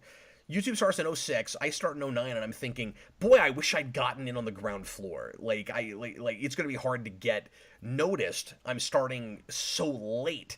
And it's sort of like superhero movies in the mid-2000s. I didn't know how quaint that thinking was, right? Like, It really is like that now. We're in almost like second-generation YouTubers. So back then, my sense of the etiquette, or what the etiquette should be, because it was the Wild West, there were no standards. And you could say that that's true now in a way, but it's really not. There's a lot of people have more of a sense of what I think there's more of a consensus of like what a polished video ought to look like, whether you agree with the consensus or not. I think a lot of YouTubers have kind of come together now and this is what a like more professional, polished looking video looks like. Here's what streams are supposed to be like, et cetera, et cetera. Yeah, well, half of YouTube is people telling you how to make YouTube videos. Yeah, to get in the algorithm, to get people to watch them. Yeah. Here's how long they're supposed to be or not supposed to be. Here's when you should upload them, et cetera, et cetera. My sense of the etiquette, or what I thought it should be back then, DJ, was it is kind of self-indulgent and arrogant to expect anybody to listen to you sit in front of a camera and talk by yourself. I didn't like it. I didn't like listening to other people do it. I didn't want to do it myself. I thought that that if I did that, I'm perpetuating and being part of the problem, like perpetuating this idea of in social media, on the internet, it's all about you. It's all about me. Here's what I had for breakfast. Isn't that interesting? Like, who cares? That was my mentality, and it didn't matter what I was talking about and if there was any substance to it. I thought if it's scripted, if it's rehearsed, it's a product. If I just sit in front of a camera and talk, I'm being self-indulgent, and wow. I don't feel that way anymore because I never back then, part of it with what I do anyway, I didn't think about the, like, uh, and I'm not saying that I don't sometimes worry about that. Like, I put out a poll last week, and am I rambling too much? I don't want to waste anybody's time. Like, is what I'm doing now, uh, like my own personal style, or is it incorrect? Like, I'm still somewhat, self-conscious about it. I worry about it. Is it bad to stop for a second and collect your thoughts? Is it bad to not know exactly what you're going to say when you get on camera? Is it bad to be wrong? Is it bad to stutter a little bit, to say occasionally? Or if enough people are after raw, is it okay to be raw? These are all questions I still don't 100% have the answer to. And I don't think that there is exactly a right and wrong way to do it any more than there is a right and wrong way to have a conversation with a person. Is it wrong to take a conversation that you would just have with someone and put it on the internet? No. But the thing I didn't think about back then, DJ, and talking by yourself is the, like, college lecture aspect of it. Mm-hmm. I mean, like, we go to college and pay 10, 20, 30, whatever grand a semester to sit in a room and listen to some self-indulgent guy who's got a piece of paper who thinks he knows everything about a subject talk for 55 straight minutes all by himself. But I didn't think I could sit down in front of a camera and do that. And that's the part of it that I was missing. And as long as you're interesting and you kind of, have a perspective, I think it should be okay, but boy, I didn't think that back then. And so the point I'm making is, I would have never done that without the median point of doing conversations with a second person. I would have never gotten to it. I would have been scripted the whole way through. Yeah. Yeah, that makes sense. I mean, it's all about if people find value in what you're putting out. It doesn't matter if everyone thinks it's worthwhile, as long as someone's getting something out of it and they follow you. That's all it is. Yeah, well, and I also didn't want, like, a blog channel back then. Because, of course, there were a lot of channels where somebody would just sit in front of a camera and talk about their day or whatever. And I didn't understand the appeal of that. And I'm not, even back then I wasn't disparaging that. I didn't want to do that. I felt self-indulgent doing it. I didn't get why there was interest. I didn't get why people watch people play video games. I still don't 100% understand that. Yeah, I'm with you there. I just chuckled because I just made a video like that. My first one, I did a video where I showed off the rest of this movie room and I showed the theater because some people have been asking in comments. They said they want to see it, so I just made a quick vlog video. I was like, okay, I'm making a vlog video. I feel a little weird about this, but I guess I'm doing this. People asked for it, so I'm almost done editing that. I'm gonna get that up later this week, or maybe early next week. It's already Thursday. No, it's really fun, and like I said, it makes me worry that I'm kind of, I don't know if too in my own head is the right way to put it, or just too, again, kind of self-indulgent, like thinking. I worry that I talk too much about myself now because that's what I have to do when I come on camera, and I still have that. I'm still not 100% comfortable with that, but yeah, I think that's healthy. I think it's healthy to be thinking about that kind of stuff. You don't want to get, I went on about this too big of a head, long, and we haven't had one comment since I started this diatribe, so we better move on. All right. Well, if there's anything we can get this comments Thanks going to again, all the viewers that I just lost with that for being here as long as you were here. You'll never hear me say that because you're gone now, but thank you. All right. Well, Tyler Thompson is going to reinvigorate this chat by bringing up this movie. $2. What if Eternals was a mega hit? Boy, I would be more enthusiastic right now. if we were, because then that would have taught them. It would have furthered what they learned from doing Ragnarok, which is just give an up-and-coming director who's showed some promise free reign, and it works. But it didn't further confirm that. It made them put their tail between the legs and go back and just put out Spider-Man and other stuff. Anyway, go ahead. What's your answer? Well, it's a good thing and a bad thing if that were to happen, and I hesitated because it's kind of early to tell since that was so recent. Oh, absolutely, yeah. Because we haven't seen any kind of ripple effect that might happen from like the lessons that they learned from that being a failure or not performing up to their expectations. you're absolutely right that it might encourage them to give more projects to directors in the first place, or let directors pitch things and then send them on their way, and they don't have animatics and half the effects done and stuff before they even put a director in, and it's not just a factory operation.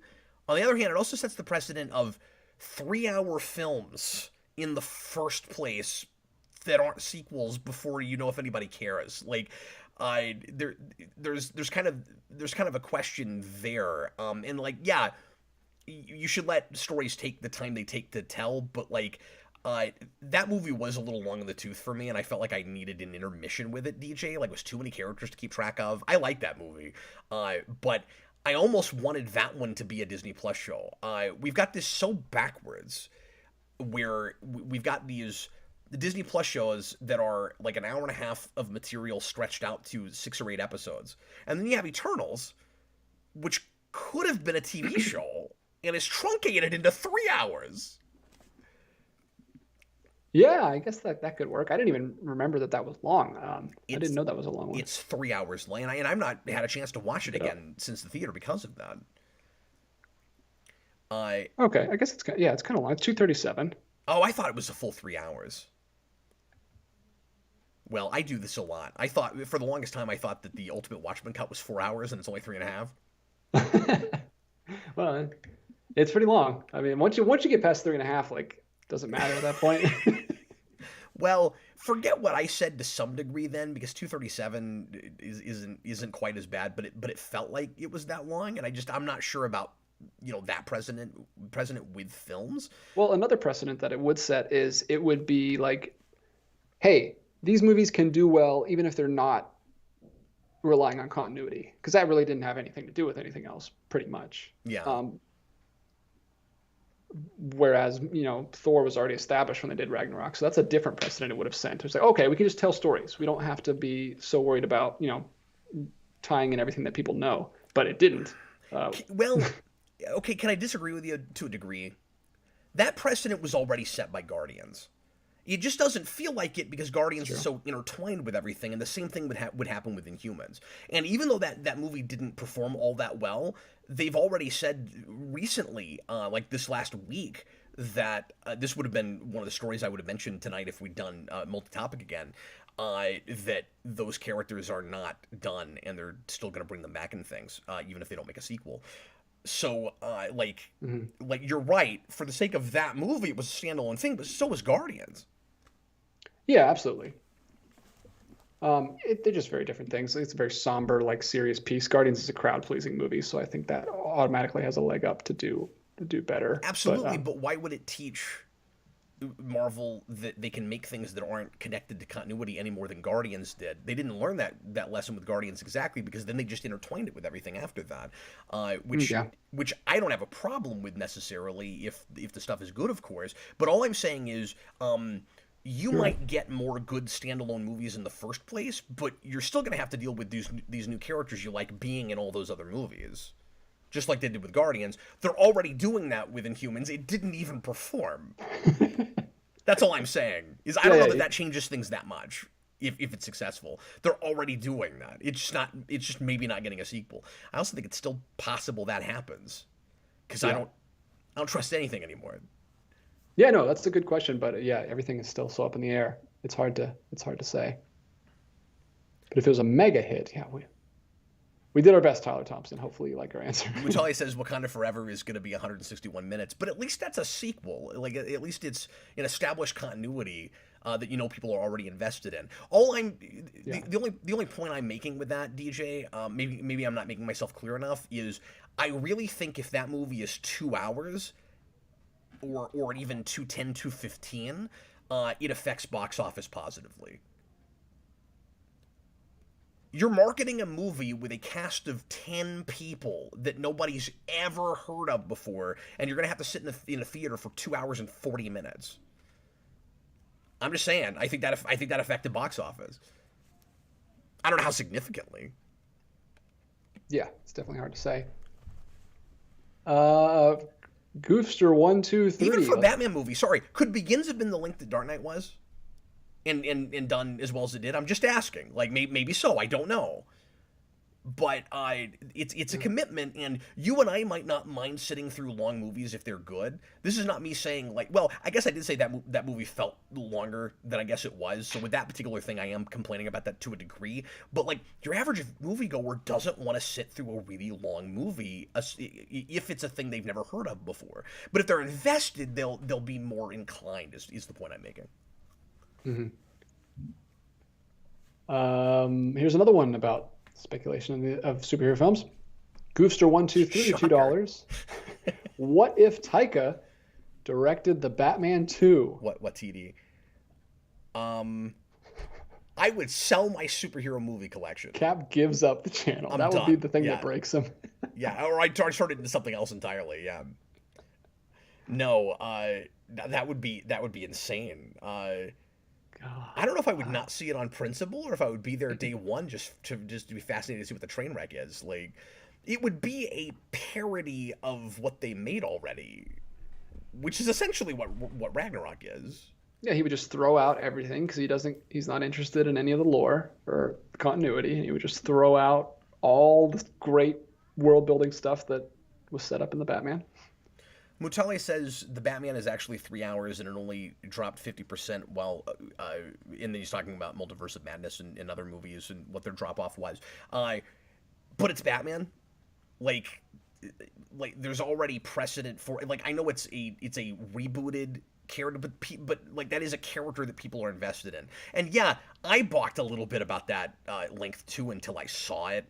And it doesn't feel like a 3-hour movie. So I mean, like, we'd have to go case by case with everything. I can see it's gonna be easy to like disagree with me based on other movies, I guess. But like, do me this favor. Name me any movie that is like any superhero thing or big genre thing that's, I can't say genre because there's probably examples of that. Name me a superhero movie that is based on a property that that hadn't been tried before, that comes out close to 3 hours and performs really well. Even Watchmen didn't do anything like as well as the studio thought it would, and I think part of that was because of the length. And they cut it to shreds for the theater, but I think it was still too long for people to sit through.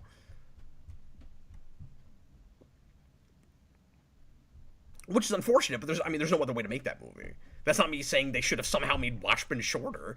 I'm just saying that, like, if there's not already investment and brand recognition with geeky stuff like this, it's harder to get an investment. I could be completely off base. I don't think you agree with me on this, DJ, is the sense I'm getting. I don't think you think Inhumans failure had anything to do with the length. I mean, I don't know I don't really care what the general public think, but I can only speak for myself. I felt the length way more in the Batman than I did in Eternals. I still like the Batman. I'm not saying that's a bad thing. I felt the length. It felt a lot longer. I never felt the length in Eternals, but I think it's just because I found it very interesting and fresh and different. Yeah, I mean, I did too. Again, I liked that movie, but I also found it exhausting. Like, I've had no real drive to go back and watch that again because it feels like it feels exhausting. I've thought about it a couple times and I'm like, but like, I gotta try to remember who all these people are again. Yeah. I mean, that's totally fair. I haven't gone back and watched it either, but I don't have time to go back and watch says anything. I don't think length affected it, to be honest. I could be completely off base on that, but I always thought that had something.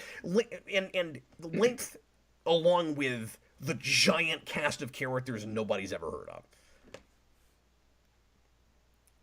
But then, and also premise, because to be fair, if Guardians had been that long but looked as much fun as it was, it might not have affected it. So like maybe it is more just the kind of movie it is. I don't know. I'm spitballing, and I'm taking too long doing it. Go ahead, let's move on. Yeah. Taika Waititi, Batman 2. No, we don't want it. Goofster. No, we don't. No, Spencer Nielsen, $4.99. Oh, thanks, Spencer. What if Dwayne Johnson played Captain Marvel in a Shazam movie before 2010? That's great. Oh man, that's great. Well, he never would because he doesn't care about Shazam. No, or Captain Marvel. He would have phoned it in, and it still would have been popular. That's what would have happened. I think he would have said, "I have to kill people." He would have been locked in and he would have had to make like 5 or 6 Shazam movies and hated every minute of it. That's what would have happened. I don't know why The Rock is as popular as he is, and almost everything he touches seems to turn to gold. Maybe that's not exactly true. I think he's been in some things that haven't performed all that great, but like, I think the novelty of him as a superhero, especially back then, would probably have been kind of big, no matter what it was. Oh yeah, when he was at the height, it could have been like before Jumanji. Yeah. And, But I'll also say, if we hadn't made Shazam already, and if that comes out this last weekend instead of Black Adam, that does better dollars. Like, The Rock is the only reason that Black Adam movie has even done as well as it has. yeah, Like, absolutely. people are just going to see that guy again wearing a cape and doing stuff. They don't care if he's killing people. They just want to see that character. I think Shazam starring The Rock actually would be pretty popular, maybe. And honestly, I don't know why he is so against that, because he's actually a good choice for Shazam. Jumanji is basically just Shazam. He's a kid in a big, huge superhero body and running around and acting like a kid. That's such a good point. He didn't mind playing it there. That's what he is. He's perfect to play You're Shazam. so right. And see, I can't see it because I just watched him try to be all like, stoic and stuff, and cold and unemotional, with Black Adam. But that's not how he'd have to play it as Shazam. No, he would just do his thing. That's what The Rock does. He jokes around. He's like, oh, he's a big tough guy, but he's silly and jokes around. He should play Shazam. I mean, I like Zachary Levi. I'm glad we got that one, but No, that's I not don't know a why much he's better so choice. against. No, I think it would have been successful. Yeah, I think so. Much more so than Black Adam seems to be. But I also think if Shazam came, this wasn't the question, but I also think if Shazam came out and The Rock is playing the villain, that movie is more popular than it was. Like, he could have, I don't want to say saved that franchise, because it did okay. It did like Ant-Man numbers, I think. But like, I think he probably would have brought an extra $100 to $300 million to that movie. Yeah, it would have been the Jack Nicholson thing. That's it. Yeah, pretty much every possible outcome is better than what we got. Instead, we got the seems Scorpion King wearing a Black Adam costume. I'm so glad you brought that up, Spencer. Thank you, because middle-aged Scorpion King. We didn't get our Dwayne Johnson bashing into this video until you did that. So thank you, Spencer. It's very important. There's a quota now. All right, another one from Spencer, $4.99. What if Captain Logan Bought the Flash by Mark Waid Omnibus Volume 1 coming out next week? Very specific. What if? It would sit there and I would forget to read it. It would never get read. Until somebody requested it, and then I would probably read it digital because it's more convenient and I read everything digital now. Like, that's the saddest answer you could have ever given. Sorry, that's the answer. Like, no, I really like reading digital now. I still collect comics to some degree. Even stuff I own, I don't pop out all that often. Like, I've got some trades that I'd probably rather read that way than digital at this point. But no, I've been completely corrupted and converted. It's just convenient. A lot of it is I've got, and I'm not joking now, a lot of it is I've got little kids and they'll rip stuff up. Like my stuff is so much less likely to be damaged because I read digital now. And also, just whatever place you are in the house, you don't have to worry about lighting or anything. Like, I don't have to worry about, losing disparate issues of things. Like, yeah, maybe I have to worry about losing the tablet, but that hasn't been a problem. I don't know. Man, I just want to see. Speaking of what, I'd rather have to replace a $200 tablet than I would, like valuable comics or constantly replace. You know what I mean? And like that hasn't happened yet. So like I don't know. Those are more durable. You can drop them on the floor and they probably won't, crack or break as long as there's carpet. Than comics getting ripped up and bent. And like Mikey has broken a fair number of things. He's he's kind of a rough kid with things, and he doesn't mean to, but he just he's that kind of kid. He plays hard, and I've got two 16-month twin girls that are about to be at that place where when we let them run wild, we're gonna have to be really careful about what's sitting out. If you were me, you'd be reading comics and digital as well. Anyway, and I'm talking to everybody here. Just trust me on this.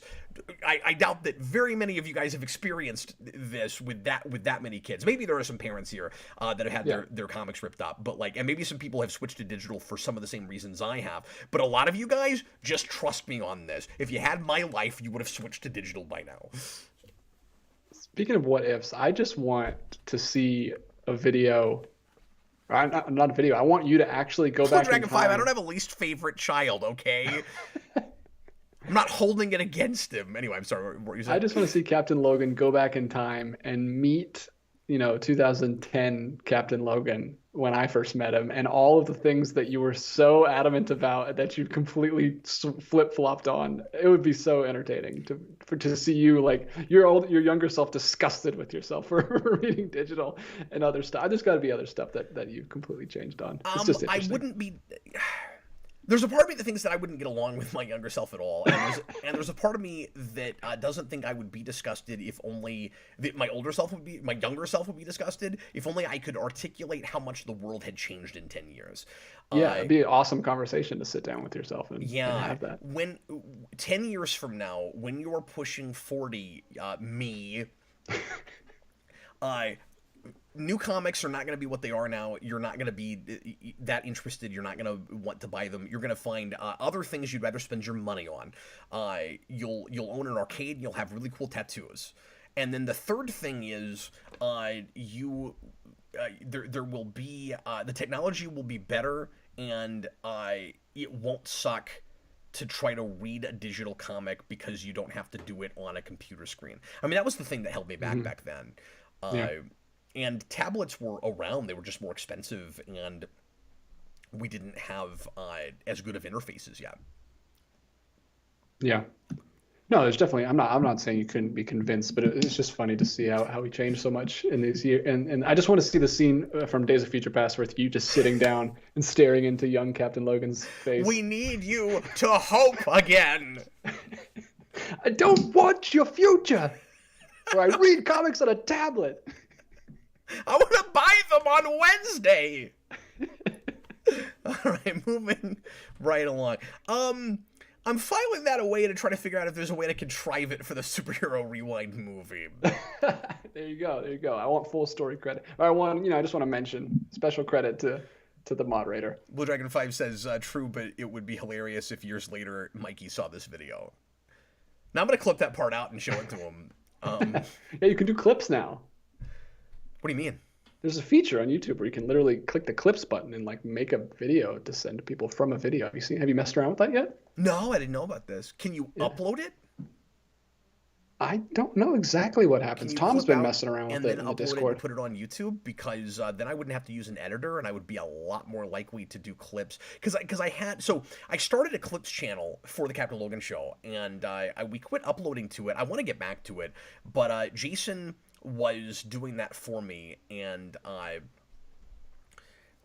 we gave him kind of a position for that, and he hasn't had time with other projects he's been trying to work on with schoolwork and stuff.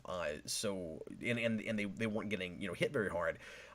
So I abandoned that. I want to get back to it, but if it was easy enough for me to just go in and clip a thing out and upload it, I would probably do that.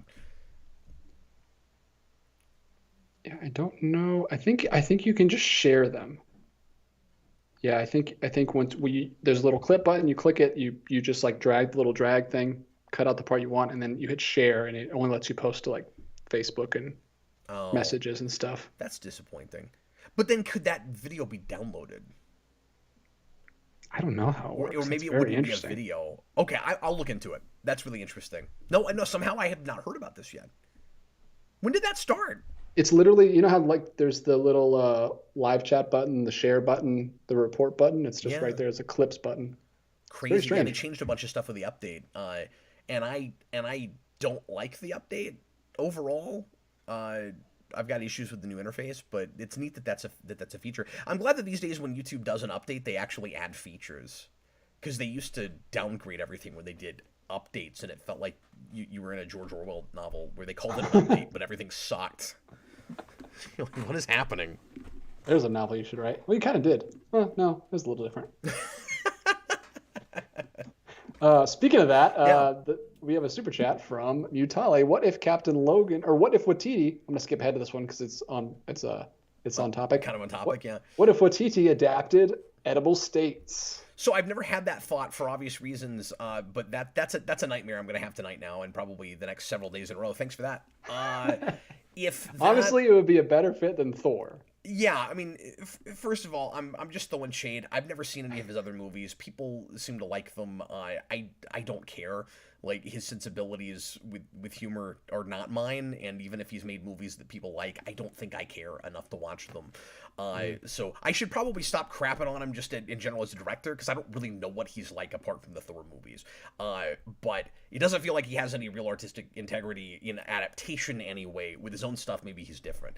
But based on that, if I ever, if for some reason Edible States ever got, that's my food novel, for anybody that doesn't know. I wrote a novel where everybody in the United States gets turned into walking and talking junk food. If that was optioned, DJ, part of the contract would be I get approval rights for director, so that would never happen. Yeah. But if it did, it would probably be lighter and sillier than I would want it to be, because I would want that, like, he would be exactly the wrong director for that. Even though maybe better for Thor than for Thor, like you said, still the wrong director. I'd want that played entirely straight. I would pick somebody that had made. You know what I would do? I'm not sure who. People have asked me this before. I don't know right away what the director would be that I would want. Maybe I've answered this before and threw out a name. I would want a documentarian. I would want somebody that had made documentaries. Teamed up with a good animation studio, because I think you can only make that movie in animation. Yeah. I also don't care to ever see that adapted, but yeah, that's cool. Now everyone's going to recommend all of Watiti's other movies, or request them, so you have to watch them. I'm sure. I've only seen. The only other one of his movies I've seen is Jojo Rabbit. I didn't like it at all. Yeah, Blue Dragon 5 says that's a good movie, but I hear mixed things. Like, there's people I want to say that line up more with my sensibilities that tell me that I would not like that movie, and they don't like it either. So I don't know. Like,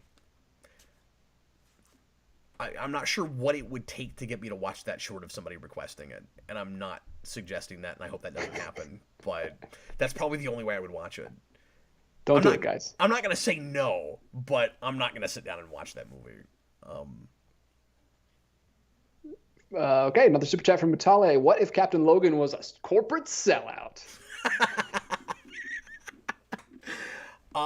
Well, I would probably. I think I could figure out a way to sell out corporately and make more money and have a larger YouTube channel. So I would probably be more successful, but at what twisty cost is the question. Right. So yeah, that's the answer. I wouldn't be able to live with myself creatively. Yeah. I mean, you could. I love that he doesn't, say what you would, like in what a corporate sellout is in his mind. It's yeah, just like, exactly. I'm just a corporate sellout. You're just a shill. Mutale again, another one. What if they all start the same way. What if Captain Logan was a psychopath? How do you know I'm not? Yeah, well, you're making quite an assumption there. Yeah, seriously. I wouldn't be inviting him to my house in 2 weeks. Yeah, I want to. Well, I shouldn't say plead the fifth, because then you'll think that I'm actually a psychopath. I feel like I should exercise my right to not answer with that, just because anything I say is going to sound incriminating, right? Like, yeah, that's what a psychopath would say. If Captain Logan if I was a psychopath, here's all the people I would murder. Like, no, like, you don't want to do that. I don't think you'd be. The fun thing about it is, I'm wacky enough. I don't think you'd be able to tell. I think I'd be pretty good at hiding it. Yeah, I mean, yeah, you don't know psychopaths. That's the whole point. Yeah. And then maybe that will scare people now, because they'll start thinking about all the things that I might be doing, and they'll look back on all the, like, people in not that I'm a famous person, but they'll look back on all the, like public figures in the last 10 years that have been outed that you never would have suspected have done heinous things. And then like, what horrible things has Captain Logan done?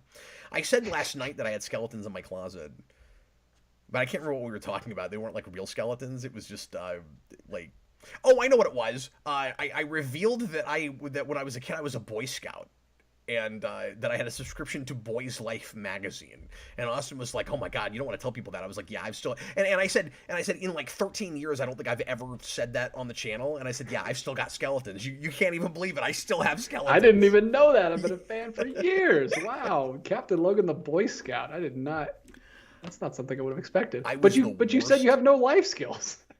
That's why I hated it. Yeah, and they didn't teach me any because I didn't like being there. I didn't get along with a lot of the kids that I was in Boy Scouts with, particularly when I moved back to Arkansas. And I hated the camping trips and all of that stuff. Like, man, you need to watch Moonrise Kingdom, which is one of my favorite movies. I'm sorry, say it again. You need to watch Moonrise Kingdom. Which is one of my favorite movies. It's a Wes Anderson movie. It's about a kid who comes from he's an orphan. He comes from like a troubled home, and he struggles with depression. And he is a wilderness scout, and he runs away because all the other kids are like, he's fighting with all the other kids. And it's like a coming of age movie. It's my favorite Wes Anderson movie. It's great. Interesting. Moonrise Kingdom, so good. Like, that sounds like a thing that would resonate with me in the maybe ways that I don't want to have to deal with. I don't know. And I don't know if you know this. If memory serves, I think Vince was not only a Boy Scout but an Eagle Scout. I think he went all the way. See, for some reason that makes more sense to me. Well, yeah, because he's good at stuff. Yeah, but I don't know that. He's a little more outdoorsy. He's a little more physical. Oh, you have to know just looking at Vince that he's more like capable skill, yeah, capable than me. Yeah, the difference really. Hey, I have no idea what you're capable of. I know a lot of people. Yeah, like if I ever said that, you would just laugh at me, and not just because I'm too small and not intimidating, but Vince. I just laugh every time I hear that in a movie because it's literally the most overused line in everything ever. Yeah, like I loved it when Rosenbaum said it in Smallville, and then I heard it a million times after that. And I was like, oh, you know what? It was a cliche then too, probably, right? I don't know why what I'm capable of. Yeah, so Vince is like John Locke, and you're like Hurley? I don't know who the least capable which is hilarious because then, especially back in 2009, the body types are flipped. Yeah. Because he was a big guy. But yeah, I would. So you would think that the main difference between Vince and I would say anyway, is comedy. He's a lot funnier than I am. That's probably true. The real difference between Vince and I is competence. You need a third C, and you got yourself a sermon right there.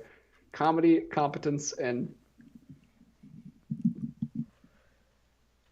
convenience. Convenience. He's also more convenient than you. Crocodiles. What's happening? I always thought Vince was more crocodilic than you. And other C words that mean basically the same thing. Okay, pardon me. How many more super chats are left? We've got 7 minutes left in the program. Just 2. We can do this. we can do this. I believe in us. I believe in us. What if, this is from Utalia again, what if Sam Raimi made his Thor film in the 90s? Wow. Yeah, I either forgot or didn't know that there was talk about that. There's a lot of these, like, almost made, unmade things that it all jumbles together for me. Yeah, it's hard to say what that would look like. And was that going to... Well, okay, so the first thing we can say with confidence is superhero movies immediately look a lot different after that. Like, that would change the face of everything. Because even if he makes Spider-Man, you can't be sure it would be at the same time. You can't be sure it would be made exactly the same way. He's now got a different experience that would inform that based on making another superhero movie. Boy, I don't know. I mean, you've just wiped away the next 25 years of superhero movies. It would look totally different, and I can't tell you exactly how. Even if that movie's great, I don't think there's any way that is hugely successful. A Thor movie in the 90s with those visual effects by Sam Raimi, like, Well, here's the question you got to ask yourself. So I say it would change the face of things, mostly just because Raimi, like I said, wouldn't make Spider-Man probably exactly the same way, and he might not even get that job because, there's always a domino effect. Like one thing is liable to lead to another, to lead to another. I don't mean necessarily that the success or failure of that movie would really affect comic book movies that much, because Thor, I mean, for comic book fans, like, yes, Thor's a superhero, but that's also a Norse god. What does that movie look like? How much of a superhero movie is it really? You know what I mean? Like, you easily yeah, could it's make like a an Thor Evil Dead movie. 3 type thing. Yeah, I was gonna say it's like Blade. Like, it's a comic book movie, but does it really matter that much that it's a comic book movie? Blade is at least a more obscure character. More people know that Thor is a Marvel hero even back then. But I don't know. Like, if you make a Spider-Man movie in the 90s and it tanks, superhero movies are in trouble. And if it's great, superhero movies are more prevalent. You make a Thor movie that's good or not good, how does it affect superhero movies moving forward? It might not at all. It might not make any Yeah. difference. It might just be honestly, it's probably going to affect fantasy more than it's going to affect anything else. If it does really well, you probably get more of the kind of stuff that you want. Yeah. Or maybe it's like all the other fantasy movies that have been popular, where then we just kind of forget about that genre and still don't make them. Because Yeah. you Or always it's, complain about that with Lord of the Rings. yeah. And we had some big 80s movie or big, fantasy movies throughout the 80s and 90s, like Legend and Willow and stuff like that. And But more in the nothing 80s ever than the caught on. 90s. Like, That's true. It didn't really in, carry into the 90s. isn't that weird? The ones we got in the 90s, like, both of those are 80s films, right? Mhm. I don't know anything about, what would you say, Legend? Legend is a Ridley Scott movie Yeah, I don't know anything about that. with Tom Cruise Oh, interesting. and unicorns, and Tim Curry plays the devil, and it's awesome. Okay, I just, it looks like most of the rest of these are jokes, so I'll try not to spend too much time on them. We've only got 3 minutes left if we end on time, so let's go ahead and finish them out, shall we? all right, Senior Sticks. What if the superhero rewind movie is a trilogy? Ooh, well, you'll just have to see. But spoiler alert, it's not. Or at least I don't have plans for that right now. I mean, I'm writing that as a real one and done thing. So I guess there's every possibility that there's a sequel if I come up with the right idea and if anybody cares about it. I'm kind of expecting that to come out and, like, 300 people watch it, and that'll be fun for you guys. But Wow. Oh, so sad. yeah, I mean, I'm doing that as a passion project. I really want to do it. I missed the Spawn Year thing. I just don't have the kind of life where I can do that sort of a series now.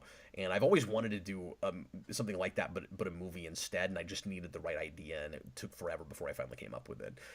And then one afternoon, Jason and I are driving in the car, and an idea hits both of us in a conversation we're having. We start spitballing. We start spitballing stuff. We go down this rabbit hole. We come home, and it's funny too because this was.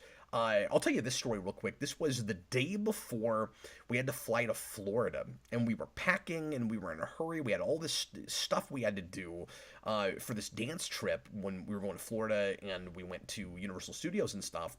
And DJ, we didn't even hardly have time to do this, but we come back home, we sit down at my computer, and we hammer out the bare bones of the story in 3 or 4 paragraphs, just like throwing ideas back and forth for like an hour. Like, it's all we could talk about for the next 2 days. Yeah. But which is what makes it fun. Even if no one watches it, it's this great bonding thing for you and your son. It's good memory nonetheless. That's a lot of the reason that I'm doing it. And like I said, like, Jason's ideas are all completely entwined in it. He's going to have like 50-50 story credit and possibly even writing credit on it. He might end up putting pen to paper on the script. He's got quite the writing chops for his age. I will not be surprised if he doesn't have come up with dialogue that makes that movie beyond just story points. But anyway, let's finish up. All right, these are getting crazier and crazier as we go it's along. getting nuts, So, but thank you guys for the support. I appreciate you. Senior Sticks, could the next Geekvolution show be Cap Can't Camp? Yes, please. That would be amazing. I would tune in every week for Cap Can't Camp. It's not a what-if statement. I'm not going to answer that. it's like Survivor Man, like that episode of The Office where he goes out into the wilderness and just like is horrible. That'd be amazing. I would watch that. I'd be the cameraman for that. Why do you just want to watch me be incompetent? Because incompetence is much more funny when the level of danger is raised. Like incompetence, just playing a video game. It's nothing. We just gotta watch you fall off a cliff 12 times in a row. But with this, you might fall off a real one. Anyway. Oh man, 2 in a row. I was 2 in a row, man. You did Battletoads and you got stuck in the Wookiee hole, and then you played Gargoyles, and it was basically another Wookiee hole that you got stuck in. Except you had to go up that one. I was like, oh, you can't catch a break.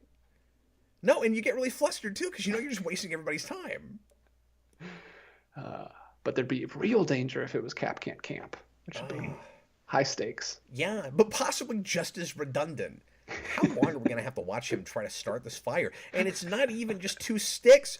The guy's got matches. Oh, you go through an entire matchbox every time you light it. Make a damn match light. Come on. Oh, that'd be amazing. Next up from this guy, the Day Ghost. Heard of him? He's going to be facetious, isn't he? Oh, you know it. He says, "What if you had intellectual co-hosts?" Oh, we have like a contract clause against that. Yeah. Yep, we don't have those anymore.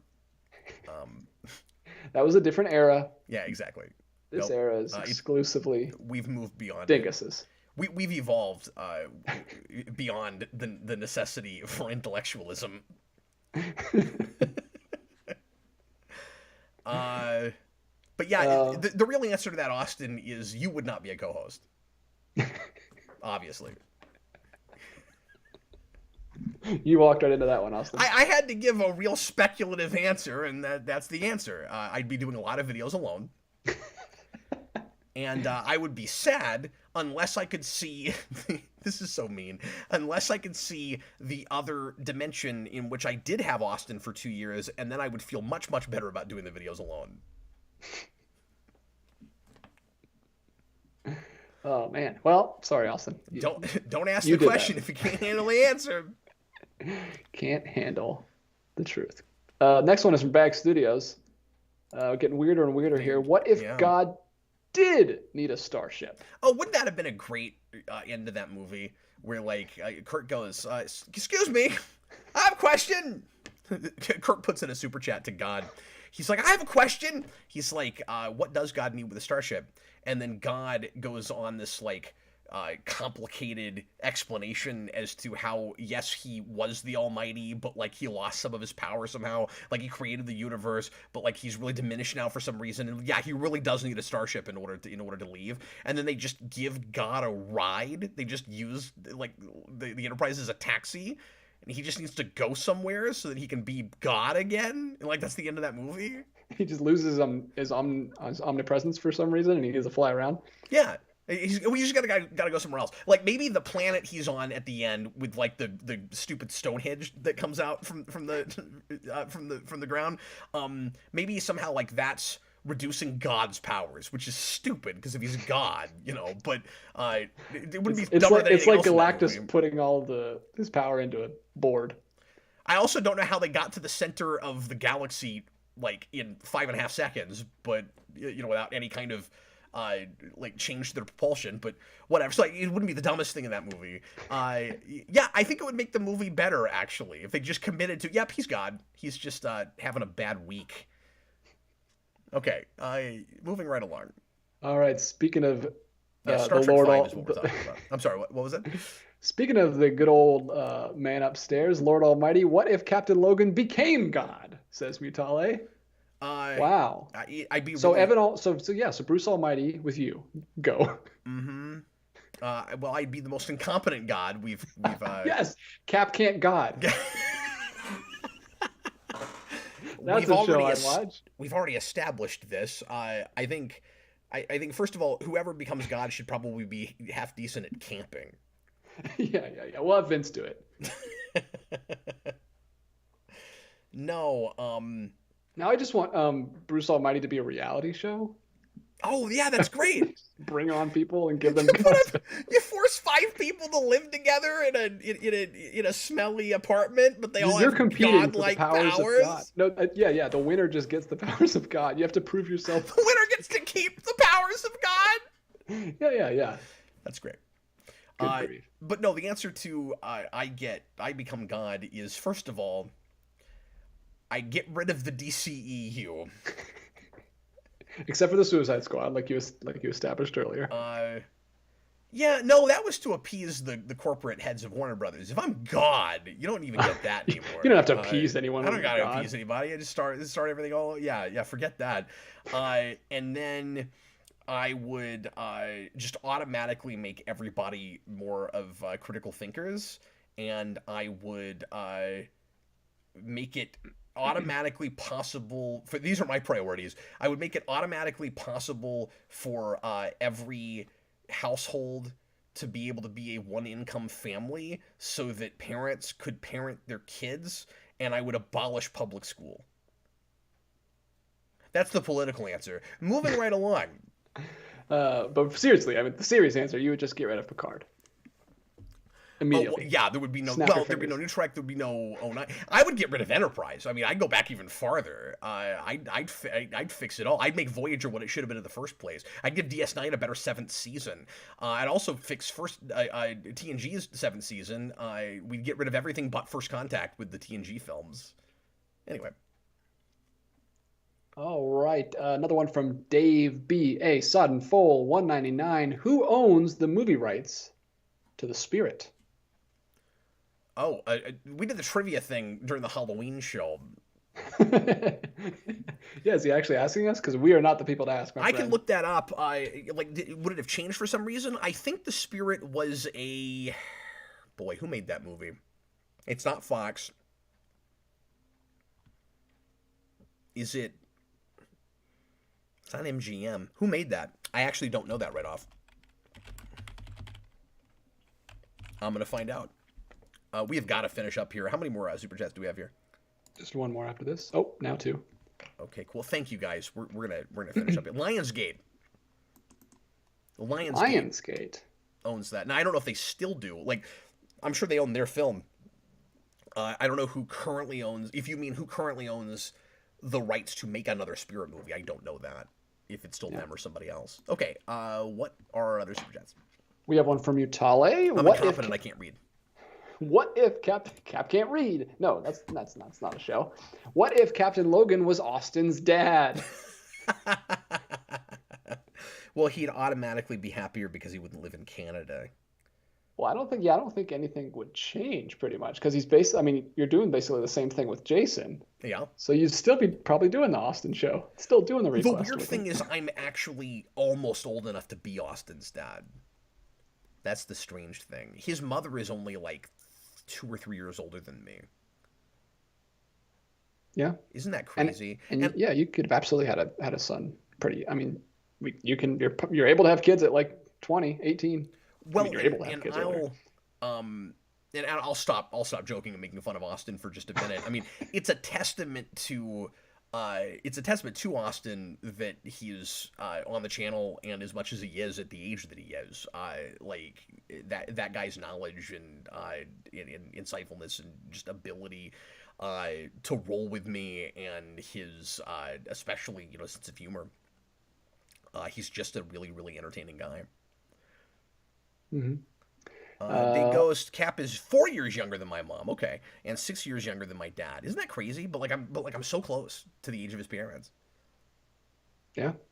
That makes his mom somewhere around 42, and I'm 38. Like, I'm pushing 40.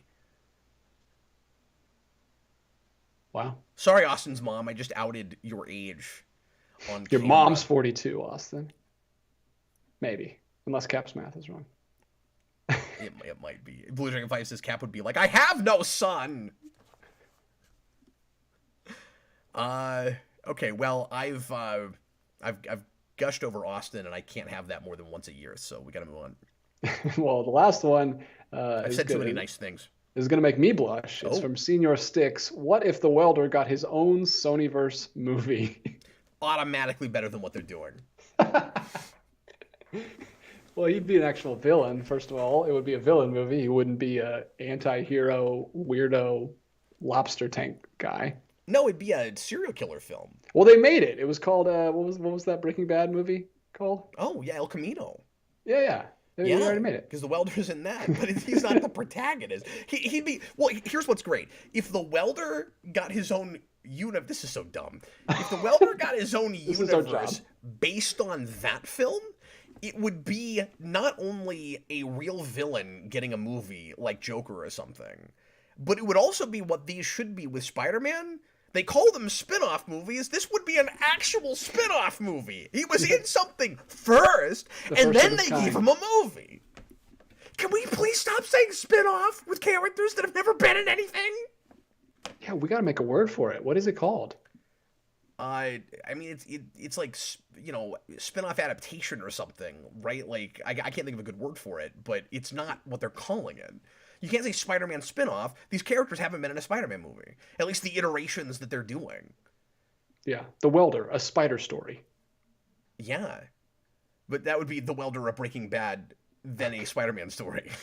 It's very strange. It'd be a multiverse thing, right? Where this would be really funny. You have the Breaking Bad welder guy. I think he dies, but whatever. You have the Breaking Bad welder guy, and that doesn't stop them from bringing people back.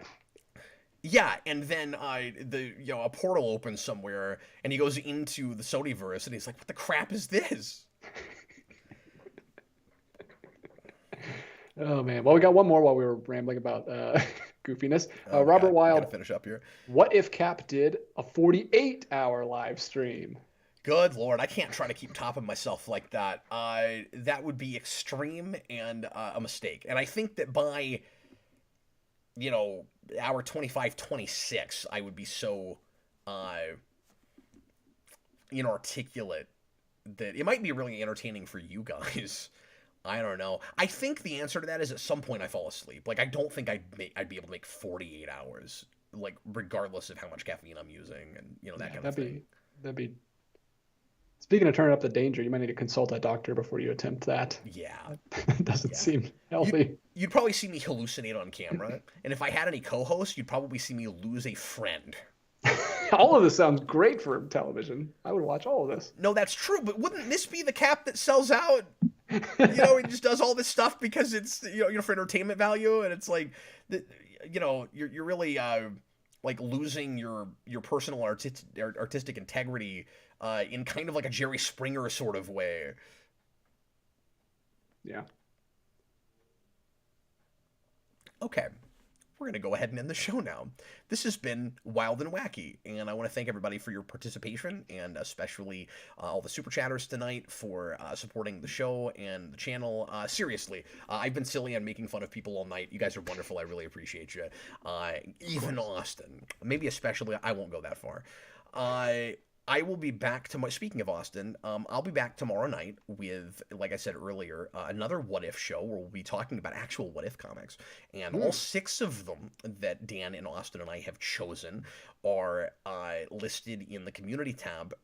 Just jump 3 or 4 down, posts down, and you'll see all of the comic covers, except for one, because they only let you post 5 pictures on YouTube. I don't understand that. Facebook, you can do like 10 or 12 or something, but YouTube, it's like 5. It's only 5, and you can read those ahead of time if you're so inclined. Come and talk with us about What If tomorrow night. Monday night, I'm going to have a new episode of Superhero Rewind if all goes according to plan. I'm probably doing Mystery of the Batwoman. If somehow I could get it together, I really should be doing Black Panther, but I kind of don't think that's going to happen. So probably Mystery of the Batwoman. Anyway, maybe I'll try to do that sometime in the near future, though. Thanks a lot for being here, everybody. Really appreciate you. DJ, tell me there's been no more super chats. There has not. We've done it. We've bested them. We've done it. Okay. Here comes the music. I was Captain Logan. This was DJ Martinez. And we'll see you later. Thanks.